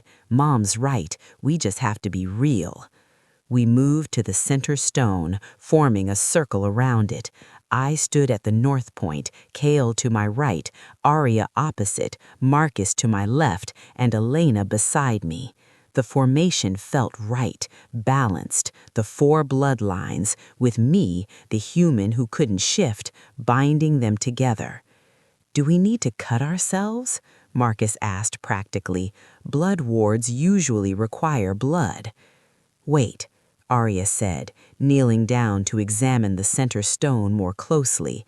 "There are grooves here, 4 of them. They're shaped like handprints." We looked closer. She was right. 4 smooth indentations in the stone, sized for hands. Adult hands, not children's, but close enough. Around each handprint, symbols were carved. Storm clouds around one, a crescent moon around the other, shadows forming geometric patterns around the third, flames radiating from the fourth. "One for each bloodline," Kale said. "We put our hands in the grooves." "And then what?" Elena asked. "Then we tell the land why we're here," I said. "Each of you speaks for your bloodline, tells your truth, and I'll speak for all of us, for the family we've chosen to be." It was a guess, instinct and desperation wrapped in hope, but we were out of time and options. Dawn was coming. Dorian's people were probably already positioning themselves to witness our failure, and my children were looking at me like I had answers when all I had was faith. "Okay," Kale said, moving to the storm-marked handprint. "Let's do this." Arya took the moon position, Marcus the shadows, Elena the flames. They placed their hands in the grooves simultaneously, and the effect was immediate. The stone beneath their palms began to glow, faint but definitely real. The symbols lit up, pulsing with their respective powers, lightning blue for Kale, silver for Arya, deep purple for Marcus, crimson for Elena. The land shuddered. The trees around the clearing swayed despite no wind, and those whispers I'd been half hearing became clear, distinct, unmistakable. Voices, the daughters, the ghosts of the Thornwick pack, all of them asking the same question. Who claims this ground? Who asks for our protection? Who dares to awaken what has slept for 70 decades? I stepped forward, placed my hands on the center stone between my children's hands. "We do," I said, my voice steady and sure. "We claim this ground. We ask for your protection, and we're going to show you exactly who we are." The stone beneath my hands began to burn, not with heat, but with power. Ancient, patient, fierce. The ritual had begun, and there was no turning back now. Chapter 7. The stone beneath my hands pulsed with a rhythm that felt like a heartbeat, slow, ancient, patient. Around me, my children stood with their palms pressed to the carved symbols that had waited 70 years for the right hands to claim them. The clearing had gone completely silent, as if the forest itself was holding its breath. Then the voices came again, stronger now, not threatening, but testing, measuring. Prove yourselves. Show us your blood. Show us your truth. Show us why the land should wake for you. Kale was the first to speak, his voice cutting through the supernatural tension like thunder before a storm. I am Kale Stormborn, last known heir of the Northern Line. My pack destroyed themselves over territorial disputes and left me as collateral damage. They called my power too strong, too dangerous. They locked me in darkness for 3 years, trying to teach me to be smaller, quieter, less. They failed. Lightning answered him, not from the sky, but from the ground itself. Blue-white electricity arced through the channels carved in the stone, racing outward toward the standing stones in the circle. When it hit the first stone, symbols blazed to life, ancient markers for storm and wind and the fury of weather unleashed. Thunder rolled across the clearing despite the cloudless sky, and I felt the pressure in the air shift, charge, become dangerous. The stone beneath Kale's hand burned brighter, accepting him, but the ritual wasn't finished. 1 bloodline acknowledged, 3 remain. Continue. Arya stepped forward next, her silver eyes glowing with moonlight that shouldn't exist underground, beneath tree cover with hours yet until the moon would rise. I am Arya Silvercrest, daughter of the Southern Moon Packs. My family sold me when I was 13 to seal an alliance with wolves who saw me as property. They chained me in silver for 2 years, breaking my spirit until I learned to smile while dying inside. They wanted me compliant, decorative, broken. They didn't break me. She did. She looked at me, and the love in her expression made my throat tight. Lila Carlington found me half dead in an alley, poisoned by the silver they'd wrapped around my wrists and ankles. She took me to a hospital, paid for treatment she couldn't afford, and when I woke screaming because I thought I was back in chains, she held my hand and promised me I would never be property again. She kept that promise. Moonlight erupted from the stone, silver and pure and absolutely impossible. It flooded outward like liquid light, illuminating symbols on the standing stones that spoke of protection, of sanctuary, of the moon's eternal witness to oaths made and kept. The light wrapped around Arya, crowned her in radiance, then sank into the earth beside the moonlight. 2 bloodlines acknowledged, 2 remain. The land listens. Marcus spoke next, his voice quiet but carrying weight that made the shadows in the clearing grow longer, deeper, more substantial. I am Marcus Shadowpeak, son of the Hidden Line. My pack raised me as a weapon, trained me to kill before I learned to read, sent me on missions that should have destroyed me. When I survived, when I started asking if murder was the only thing I was good for, they tried to dispose of me. 3 times. I was 11 years old and my own blood wanted me dead. The shadows moved. Every dark space in the clearing came alive, writhing and coiling like living things responding to their master's call. They poured into the carved channels, black as midnight, racing toward the standing stones. When they hit, the symbols for stealth, for protection through unseen guardians, for the power that lives in darkness blazed with purple-black light. The shadows wrapped around Marcus, like armor, like love, then sank into the earth beside the moonlight. 4 bloodlines acknowledged, 1 remain. The youngest must speak. Elena's hand trembled on the stone. She was 12 years old, exhausted, terrified of failing us. I wanted to tell her it was okay, that we'd figure something else out, but this wasn't my moment. This was hers. She had to choose to claim it. "I am Elena Crimsonfall," she said, her voice small at first, then growing stronger. "My fire came when I was 7. My pack said I was cursed, possessed, a demon wearing a child's face. They built a pyre in the center of our territory and tied me to it while I screamed for my mother. She watched. She stood in the crowd and watched her own daughter burn." Flames erupted from the stone, crimson and gold and white-hot fury. They raced through the channels like rivers of liquid fire, igniting symbols on the standing stones that spoke of purification, of protection through destruction, of the cleansing flame that burns away corruption and leaves truth behind. The fire circled the clearing 3 times, building in intensity, then spiraled inward toward Elena. I started to move, instinct screaming to protect her from the flames, but Arya's hand on my arm stopped me. "Watch," she whispered. The fire didn't burn Elena. It embraced her, wrapped around her small body like a parent's arms, then sank into her skin, into her bones, becoming part of her in a way it never had before. When it faded, she stood taller, steadier. The trembling was gone. 4 bloodlines acknowledged.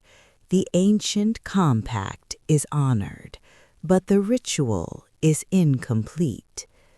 The voice was different now, older, layered with harmonics that suggested it wasn't one voice, but many speaking in unison. The 4 daughters, the original Thornwick pack, every wolf who'd ever called this land home. The bloodlines have spoken their truth, but bloodlines alone do not make a pack. Who binds them? Who leads them? Who offers protection in exchange for their service? The question hung in the air like a challenge. The stones waited. The land waited. My children looked at me, their hands still pressed to the carved symbols, power radiating from them in waves that made the air shimmer. This was it, the moment where everything either came together or fell apart. I stepped closer to the center stone, placed both hands flat on its surface between the 4 symbols. The stone was warm, alive with the power my children had awakened.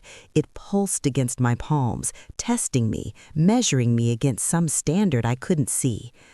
"I am Lila Carlington," I said clearly. "I have no bloodline to claim.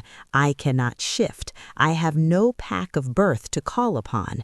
By every traditional measure, I have no right to stand here, no right to claim this land, no right to call myself Alpha." The stone grew hotter beneath my hands, not painful yet, but getting there. A warning maybe, or a test. "But I claim it anyway." My voice strengthened, not through blood, but through choice, not through power, but through love. These children, Kale, Arya, Marcus, Elena, they didn't choose their bloodlines. Those were forced on them, used against them, turned into weapons to hurt them. But they chose me, and I chose them. We chose each other. The heat intensified. I could smell my skin beginning to burn, but I didn't let go, couldn't let go. Everything depended on this moment. "I'm not asking this land to recognize my blood," I said through gritted teeth. "I'm asking it to recognize my intention. I will protect these children with everything I have. I will build them a sanctuary where being powerful doesn't make you a target, where being different doesn't make you disposable, where family is defined by who shows up, not who shares your DNA."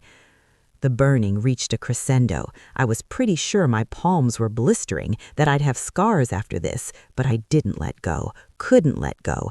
Everything depended on this moment. So I claim this land, I said, my voice raw but unwavering.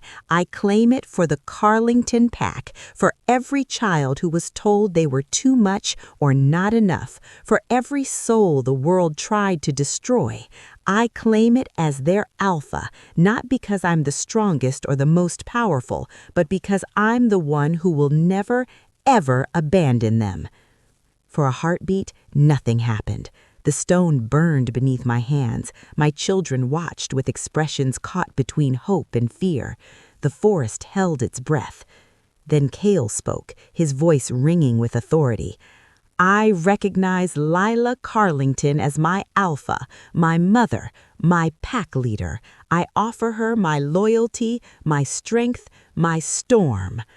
Lightning struck the center stone, and I gasped as power flooded through me, not burning now, but filling, completing, making me part of something larger. I recognize Lila Carlington as my alpha, my mother, my savior. I offer her my loyalty, my wisdom, my moonlight. Silver light joined the lightning, weaving together, creating something new. I recognize Lila Carlington as my alpha, my mother, my anchor. I offer her my loyalty, my protection, my shadows. Darkness spiraled into the growing nexus of power, adding depth and substance. I recognize Lila Carlington as my alpha, my mother, my home. I offer her my loyalty, my courage, my fire. Flames erupted from the stone, crimson and gold, completing the pattern. 4 bloodlines, 4 powers, 4 children declaring with absolute conviction that they were mine and I was theirs. The stone beneath my hands exploded with light, not painful anymore, but transformative. The power of 4 ancient bloodlines flowed through me, around me, into me. The wards woke like a giant rising from sleep, stretching, testing their strength. I felt them spread outward from the stone circle, racing across 400 acres of abandoned territory, claiming it, protecting it, making it ours. The standing stones blazed with symbols that wrote themselves in light and shadow and storm and flame. The boundary markers activated, invisible walls of power that would keep out anyone who meant us harm. The land itself shifted, responding to new guardians after 70 years of grief and waiting. And the voices, the daughters, the original pack, every soul that had ever called this place home, they spoke in unison, their words echoing in my bones. The Thornwick lands recognize the Carlington pack. The wards acknowledge Lila Carlington as alpha, guardian, and protector. May her family find sanctuary here. May her children find peace. May love prove stronger than blood, and choice more powerful than destiny. The light faded slowly, reluctantly, leaving us standing in a clearing that looked the same, but felt completely different. The moss on the stones glowed faintly, the air tasted of ozone and moonlight and smoke and fresh earth. The forest around us hummed with protective energy that would stand against anyone who tried to take this from us. I pulled my hands from the stone and looked at my palms. They should have been burned, blistered, scarred. Instead, they bore marks, symbols etched in silver light that pulsed in time with my heartbeat. 4 small designs, one for each of my children's bloodlines, arranged in a circle around my lifeline. "Mom," Elena's voice was awed, "you're glowing." I looked down. She was right. A faint silver-gold light emanated from my skin, visible even in the pre-dawn darkness. It faded as I watched, sinking inward, becoming part of me. "The land claimed you back," Arya said softly. "You're not just alpha in title, you're alpha in magic, in power. The wards recognized you." Cale was staring at the standing stones where our names had written themselves in flowing script, not carved, written, in light that wouldn't fade. "We did it," he said, disbelief and triumph warring in his voice. We claimed a territory, Marcus said, a ghost of a smile on his usually impassive face. We made a home, I corrected, pulling all four of them into an embrace. We made a home that can't be taken from us. The sun was rising, I realized, the first light of dawn breaking through the trees, illuminating our claimed territory in shades of gold and amber. We'd made it, just barely, with minutes to spare, but we'd made it. Somewhere beyond the boundary, I knew Dorian's people were watching, witnessing, understanding that they'd failed, that we were beyond their reach now, protected by magic and law and 4 ancient bloodlines that had chosen love over tradition. The Carlington Pack, Elena said, testing the words. That's us. That's really us. That's really us, I confirmed. And standing there in the sacred heart of our new territory, surrounded by wards that pulsed with protective power, I felt something I hadn't felt in 3 years. I felt safe. We all did. Finally, impossibly, wonderfully safe. Chapter 8. The regional council chamber was designed to intimidate. Vaulted ceilings that made voices echo, marble floors polished to a mirror shine, a raised dais where 5 council members sat in high-backed chairs like judges at a trial. Everything about the space communicated power, tradition, and the weight of centuries of law that didn't care about individual suffering. We sat in the respondents section, a long wooden bench that felt more like a defendant's dock than a place for families. Julian sat beside me in his sharp suit, briefcase full of evidence and legal arguments. My children flanked me on the other side, Kale in a dark suit that made him look older than 15, Arya in a simple dress that somehow made her moonlight heritage more obvious, Marcus silent and watchful in black, Elena wearing crimson because I'd stopped trying to get her to choose less confrontational colors. Across the aisle, Dorian sat with his legal team, 4 lawyers in expensive suits, all wolves, all radiating the kind of confidence that came from never having lost a case that mattered. Dorian himself looked every inch the wronged alpha, concerned, reasonable, just trying to do what was best for powerful children who'd fallen into the wrong hands. I wanted to be sick. The head council member, a severe woman named Magistrate Thornfield, called the session to order with a sharp rap of her gavel. We are here to consider the petition filed by Alpha Dorian Blackthorn of Iron Ridge Pack regarding the custody and care of 4 minor Alpha heirs currently residing with Ms. Leela Carlington. Alpha Blackthorn, you may present your case. Dorian stood, and I was reminded why he'd been so successful as an alpha. He had presence, charisma, the ability to make even his cruelty sound like reluctant necessity. Honored Council, he began, his voice carrying perfectly in the acoustics designed for it. I come before you not out of malice, but out of concern, genuine, deep concern for 4 of the most powerful alpha bloodlines we've seen in generations. He gestured toward my children, and several council members leaned forward with interest. Bloodlines mattered to them. Power mattered. Children were just vessels for those things. These children, Kale Stormborn, Arya Silvercrest, Marcus Shadowpeak, and Elena Crimsonfall, represent not just individual futures, but the futures of nearly extinct lines. They are quite literally irreplaceable, which is why it's so troubling that they've been placed in the care of someone fundamentally unqualified to guide their development. And what makes Miss Carlington unqualified? Magistrate Thornfield asked, though her tone suggested she already agreed.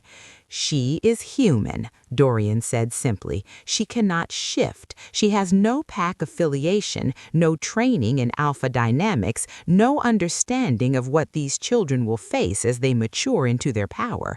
She cannot teach them pack structure because she's never been part of one. She cannot help them control their abilities because because she doesn't understand them. She cannot protect them from threats because she has no supernatural strength.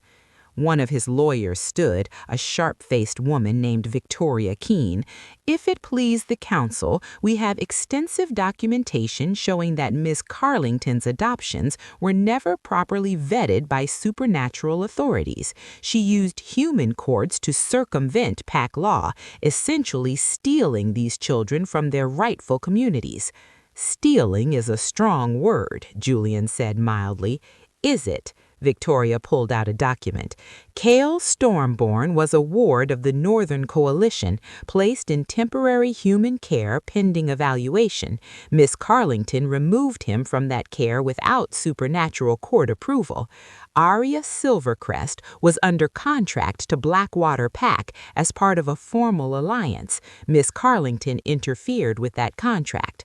Marcus Shadowpeak was listed as missing by his original pack, making his adoption legally questionable, and Elena Crimsonfall was declared a threat to supernatural security before Miss Carlington took her. She made it sound like I'd kidnapped them, like I was the threat. Furthermore, Dorian continued, his voice taking on that reasonable, reluctant tone that made him seem so rational, I give them the futures they deserve. The head council member looked at Julian. Does the respondent have a counter-argument? Julian stood, and I was grateful again for his calm professionalism. We do, Magistrate. First, regarding the territorial claim. As of dawn this morning, Miss Carlington successfully activated the wards on the Thornwick lands, establishing sovereign pack territory recognized by ancient law. This supersedes the council's jurisdiction over custody matters. A murmur ran through the chamber. Dorian's jaw tightened. The Thornwick lands? Magistrate Thornfield raised an eyebrow. That territory has been abandoned for 70 years. It was abandoned. It is no longer. The wards activated successfully, recognizing all 4 bloodlines and accepting Miss Carlington as alpha. We have documentation, including testimony from neutral witnesses who observed the activation. Julian slid his own papers across. I watched the council members read them, saw skepticism give way to reluctant acknowledgement. Even so, Victoria Keene said quickly, Pack sovereignty doesn't negate concerns about the Alpha's qualifications. Miss Carlington may have claimed territory, but that doesn't mean she's capable of leading a pack, particularly one containing such powerful children. Then perhaps, Julian said calmly, we should ask the children themselves. They're old enough to testify, old enough to express their own preferences about their care, unless the council believes children's voices don't matter when determining their futures. It was a brilliant trap. The council prided itself on being fair, on considering all evidence. To refuse to hear from the children would look like they'd already decided. Magistrate Thornfield considered for a long moment. Very well, the children may testify, but I warn you, their testimony must be substantive, not emotional manipulation. Understood. Julian looked at Cale. Would you like to go first? Cale stood, and I watched him transform. Not physically, he didn't shift, but energetically. He straightened to his full height, let the storm in his eyes show, let his power radiate just enough to remind everyone what he was capable of. Then he walked to the witness stand like he was walking to battle. State your name and age for the record, the court clerk said. Cale Stormborn, 15 years old. And you understand you're testifying under oath that false testimony carries severe penalties. I understand. Magistrate Thornfield leaned forward. Tell us in your own words about your experience with Miss Carlington. Cale looked at Dorian first, holding his gaze until the alpha looked away. Then he turned to the council. When I was 7, my pack destroyed itself over territorial disputes. The survivors were traumatized, paranoid, and looking for something to control. I manifested storm powers young, younger than anyone expected. They were afraid of me, afraid I'd bring lightning down on our own territory, afraid I couldn't be controlled, afraid of what I represented. His voice was steady, factual. This wasn't emotional testimony. This was evidence. So they locked me in a basement, no windows, no light, 3 years in darkness, being told every day that my power was a curse, that I was dangerous, that I needed to be smaller, quieter, less. They called it protection. It was prison. I saw one of the council members flinch. When they finally gave up on fixing me, they dumped me at a human group home with falsified documents saying I was mentally unstable. They erased me from PAC records. I was 11 years old, and my own people had thrown me away like garbage. And Miss Carlington, Magistrate Thornfield prompted, found me when I was 13. I'd been in 3 foster homes by then, kicked out of each one when my power manifested. I was convinced I was broken, unfixable. She took me anyway, helped me understand that my power wasn't a curse. It was just power, neutral. The storm doesn't care if you're afraid of it. She taught me control through patience, not punishment, through practice, not prison. He looked at me, and the love in his expression made my throat tight. I can call down lightning now. I can summon storms. I can do everything the Northern Coalition said I needed specialized training for. She taught me. A human who can't shift taught me to control powers that terrified wolves twice my age, because she wasn't afraid of me. She loved me. Cale returned to his seat. Julian called Arya next. She walked to the witness stand like she was walking to her own execution, but her voice was clear when she spoke. I'm Arya Silvercrest, 16 years old, and I was sold. The word hung in the air like an accusation. My parents signed a contract when I was 13, an alliance with Blackwater Pack, sealed with my betrothal to their alpha's son. I wasn't asked, I wasn't consulted. I was told this was my duty, my purpose, the reason I'd been born Silvercrest, to be useful to men making political decisions.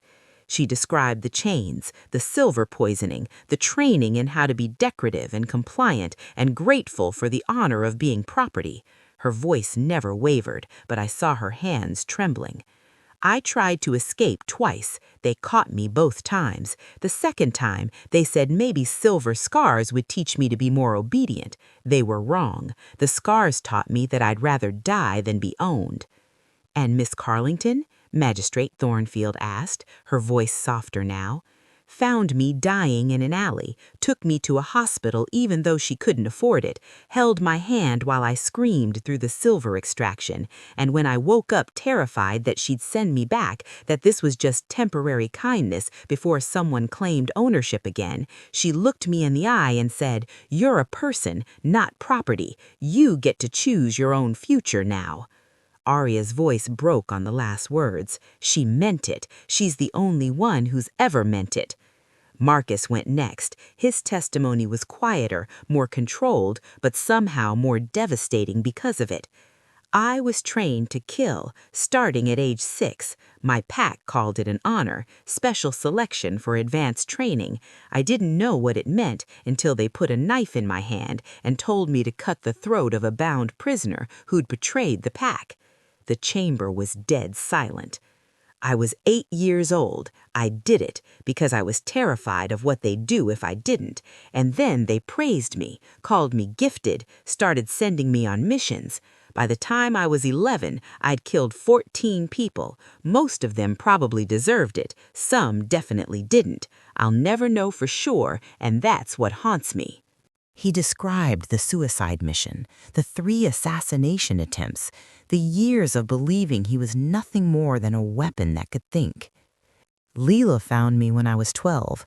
I was planning to kill myself, figured it was better than waiting for my pack to finish the job. She talked me out of it. Then she taught me that I could be more than what I'd been trained to be, that my hands didn't just have to destroy, they could build, protect, create. He looked at those hands now, turning them over like he was seeing them for the first time. I haven't killed anyone in 2 years. That's because of her, because she showed me I had choices. Elena was last, smallest, youngest, most vulnerable. She climbed into the witness stand and looked so tiny surrounded by all that formal architecture. I'm Elena Crimsonfall. I'm 12.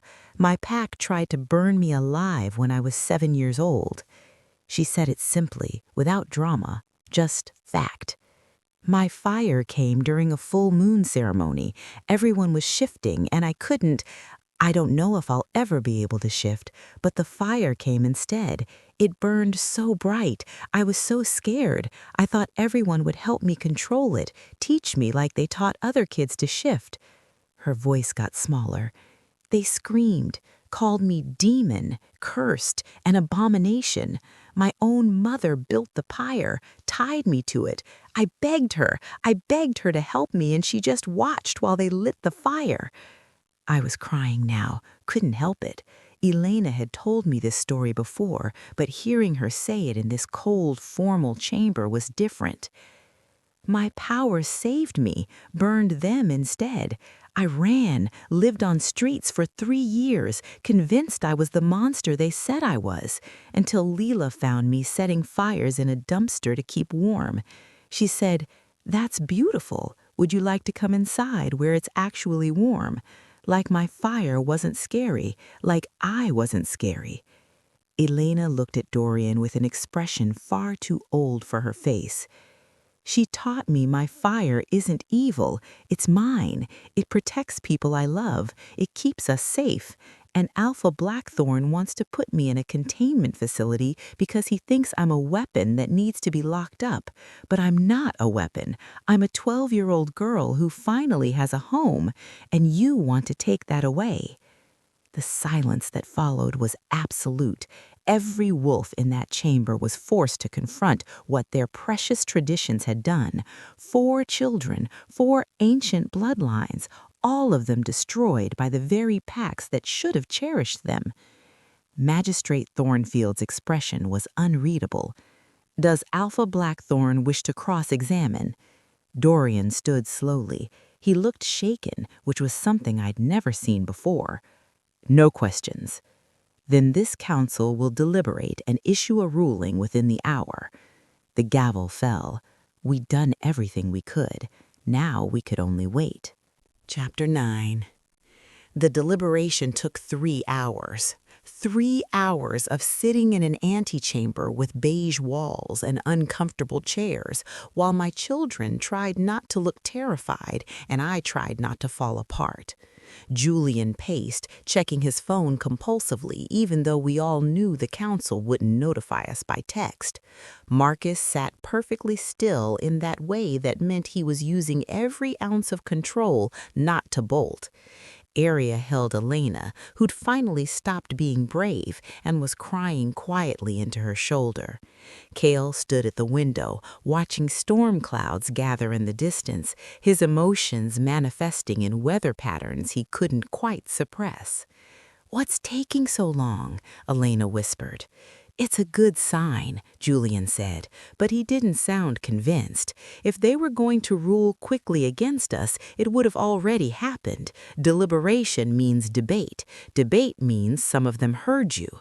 "Some isn't all," Marcus observed. "No," Julian agreed, "but some is better than none." When the clerk finally appeared to call us back, I thought I might throw up. This was it. Everything we'd fought for, everything we'd built, everything we'd risked, it all came down to 5 wolves in robes deciding whether love was as legitimate as blood. The council chamber felt different when we filed back in. Heavier somehow.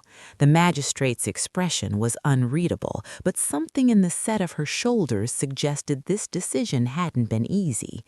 Dorian sat across the aisle with his legal team, his face a careful mask of alpha neutrality, but I saw the tension in his jaw, the way his fingers drummed once against his thigh before he forced them still. He was nervous. Good. "All rise for the council's decision," the clerk announced. Magistrate Thornfield stood, and the other 4 council members rose with her. She held a single sheet of paper that somehow looked impossibly important. This council has carefully considered all testimony and evidence presented in the matter of the custody and territorial claim of the Carlington pack. Her voice was formal, giving nothing away. This was not a simple decision. The laws governing pack structure, bloodline authority, and territorial sovereignty are ancient and complex. They were written in a different time, reflecting different values. My heart was pounding so hard I could hear it in my ears. However, these laws also contain provisions for evolution, for recognition that tradition serves us only when it protects rather than harms. The testimony we heard today was enlightening. 4 children from 4 ancient bloodlines, each failed catastrophically by traditional pack structures, each finding safety and development under the guardianship of someone whom traditional law would deem unqualified. She looked directly at me, and I couldn't read her expression. The wards of the Thornwick lands activated successfully. This is documented fact. Ancient magic designed to recognize legitimate succession and protective intention accepted the Carlington Pack's claim. We cannot dismiss what the land itself has acknowledged. Hope fluttered in my chest, fragile and desperate. Therefore, this council rules as follows. Magistrate Thornfield's voice strengthened. This Carlington pack is recognized as a sovereign entity under the ancient territorial accords. The Thornwick lands are acknowledged as their legitimate territory, protected by activated wards and the sacred right of territorial claim. All challenges to this sovereignty are hereby dismissed. The relief that flooded through me was so intense I swayed. Julian's hand steadied my elbow. Furthermore, the magistrate continued, and her voice took on an edge, this council wishes to make clear that pack bonds forged through loyalty, demonstrated care, and genuine commitment carry weight equal to those of blood. Alpha Lila Carlington has proven herself capable of developing powerful young wolves in ways their birth packs could not or would not. This council will not separate a functioning protective family unit simply because it challenges traditional structures. She looked at Dorian now, and her expression hardened. Alpha Blackthorn's petition is denied in its entirety. He is ordered to cease all interference with the Carlington pack under penalty of council sanction. The children known as Kale Stormborn, Aria Silvercrest, Marcus Shadowpeak, and Elena Crimsonfall are free to remain with their chosen alpha without restriction or supervision. The gavel fell with a sound like thunder. We'd won. Dorian stood abruptly, his chair scraping against marble. For a moment I thought he might challenge the ruling right there, but his lawyers put hands on his arms, whispered urgently in his ears. He looked at me across the aisle, and the hatred in his eyes was pure and absolute. Then he turned and walked out, his legal team scrambling to follow. I didn't care. Let him hate me. Let him rage and plot and scheme. We were beyond his reach now. The law had spoken, ancient magic had spoken, and they'd both said the same thing. We belonged together. "Mom?" Elena's voice was small, uncertain. "Does this mean—" "We won." I pulled her into my arms, felt the others crowd around us. "We won, baby. Nobody can separate us now. Nobody." Kale made a sound that might have been a laugh or a sob. Arya was openly crying. Marcus wrapped his arms around all of us, his silent strength anchoring us. And Julian stood to the side with tears streaming down his professional face, a man who just witnessed the legal system do something right for once. "Let's go home," I said. "Let's go home to our territory." The drive back to the Thornwick lands felt different than the desperate race a few days ago. Julian drove slowly this time, letting us breathe, letting us process. My children slept in the back seat, exhausted from days of stress and fear, finally able to rest knowing they were safe. I watched the landscape roll past. forests and fields and small towns, and felt something settle in my chest. Peace, maybe, or just the absence of the constant terror that had lived there for 3 years. We crossed into our territory as the sun was setting, painting the sky in shades of amber and rose and deep purple. The wards recognized us, welcoming us home with a warmth I could feel through the car windows. The standing stones were visible through the trees, glowing faintly with the symbols my children had activated. Julian stopped the car near the old pack house, a structure that had stood abandoned for 70 years, but was still solid, still waiting. "I'll help you get settled," he offered. "Make sure utilities can be restored, legal paperwork is filed." "Julian," I touched his hand, "thank you for everything, for believing in us when nobody else did." "You made it easy," he said gruffly. "You're the most stubborn client I've ever had. Also, the most right." My children piled out of the car, already exploring, already claiming space. This was theirs now, ours, a home we'd fought for and won. I was standing on the porch of the pack house, watching Kale point out where we could clear space for a training area, when my phone buzzed. Unknown number. I almost ignored it, then recognized the area code. Iron Ridge. "Hello?" "Lila, it's Serafina." Her voice was tight, stressed. "I need your help. I need sanctuary." My breath caught. "What happened?" "I left him, took the children and left. He's not handling the council's decision well. Started talking about my purpose, my obligations, how I belong to Iron Ridge until the heirs are weaned. Started talking like I was property he'd purchased." She laughed, bitter and broken. "I remembered what you said about seeing my future in your past. I realized if I didn't leave now, I never would." "Where are you?" "About 20 miles from your territory. I have a car. Just need to know if your invitation still stands." I looked at my children, at the pack house, at the territory we'd claimed. "It stands. Come to the Thornwick lands. You'll be safe here." "Thank you." Her voice broke. "Thank you." She arrived an hour later in a sedan packed with hastily gathered belongings and 4 infants in car seats. She looked exhausted, terrified, and free in a way I recognized. I'd worn that same expression 3 years ago, fleeing into exile with nothing but the clothes on my back and the knowledge that anything was better than staying. "Welcome to the Carlington Pack," I said, helping her with the car seats.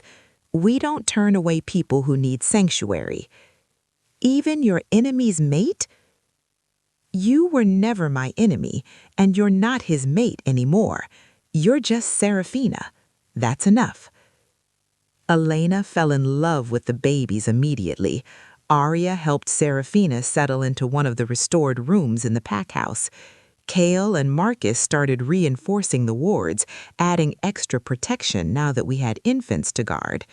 We were becoming something, not just a family, something larger. The next morning, 3 wolves appeared at our border, young, scared, all bearing signs of recent rejection, fresh scars, belongings in backpacks, that hunted look that said they'd been running. The wards held them at the boundary, but didn't reject them, just waited. I walked to the border with my children flanking me.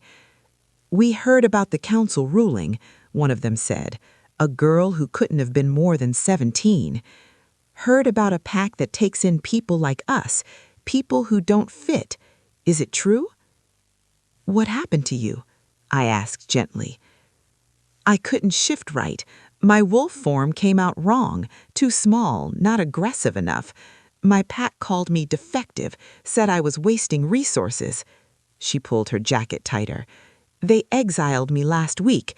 I've been living in the woods since then." The second wolf, a boy around Marcus's age, said, "I questioned orders, asked why we were attacking a neighboring pack over a boundary dispute when negotiation hadn't been tried. My alpha said questioning is weakness, beat me in front of everyone to prove it. So I left." The third wolf, older, maybe early 20s, just said, "I fell in love with someone my alpha didn't approve of, was told to break it off or leave. I left."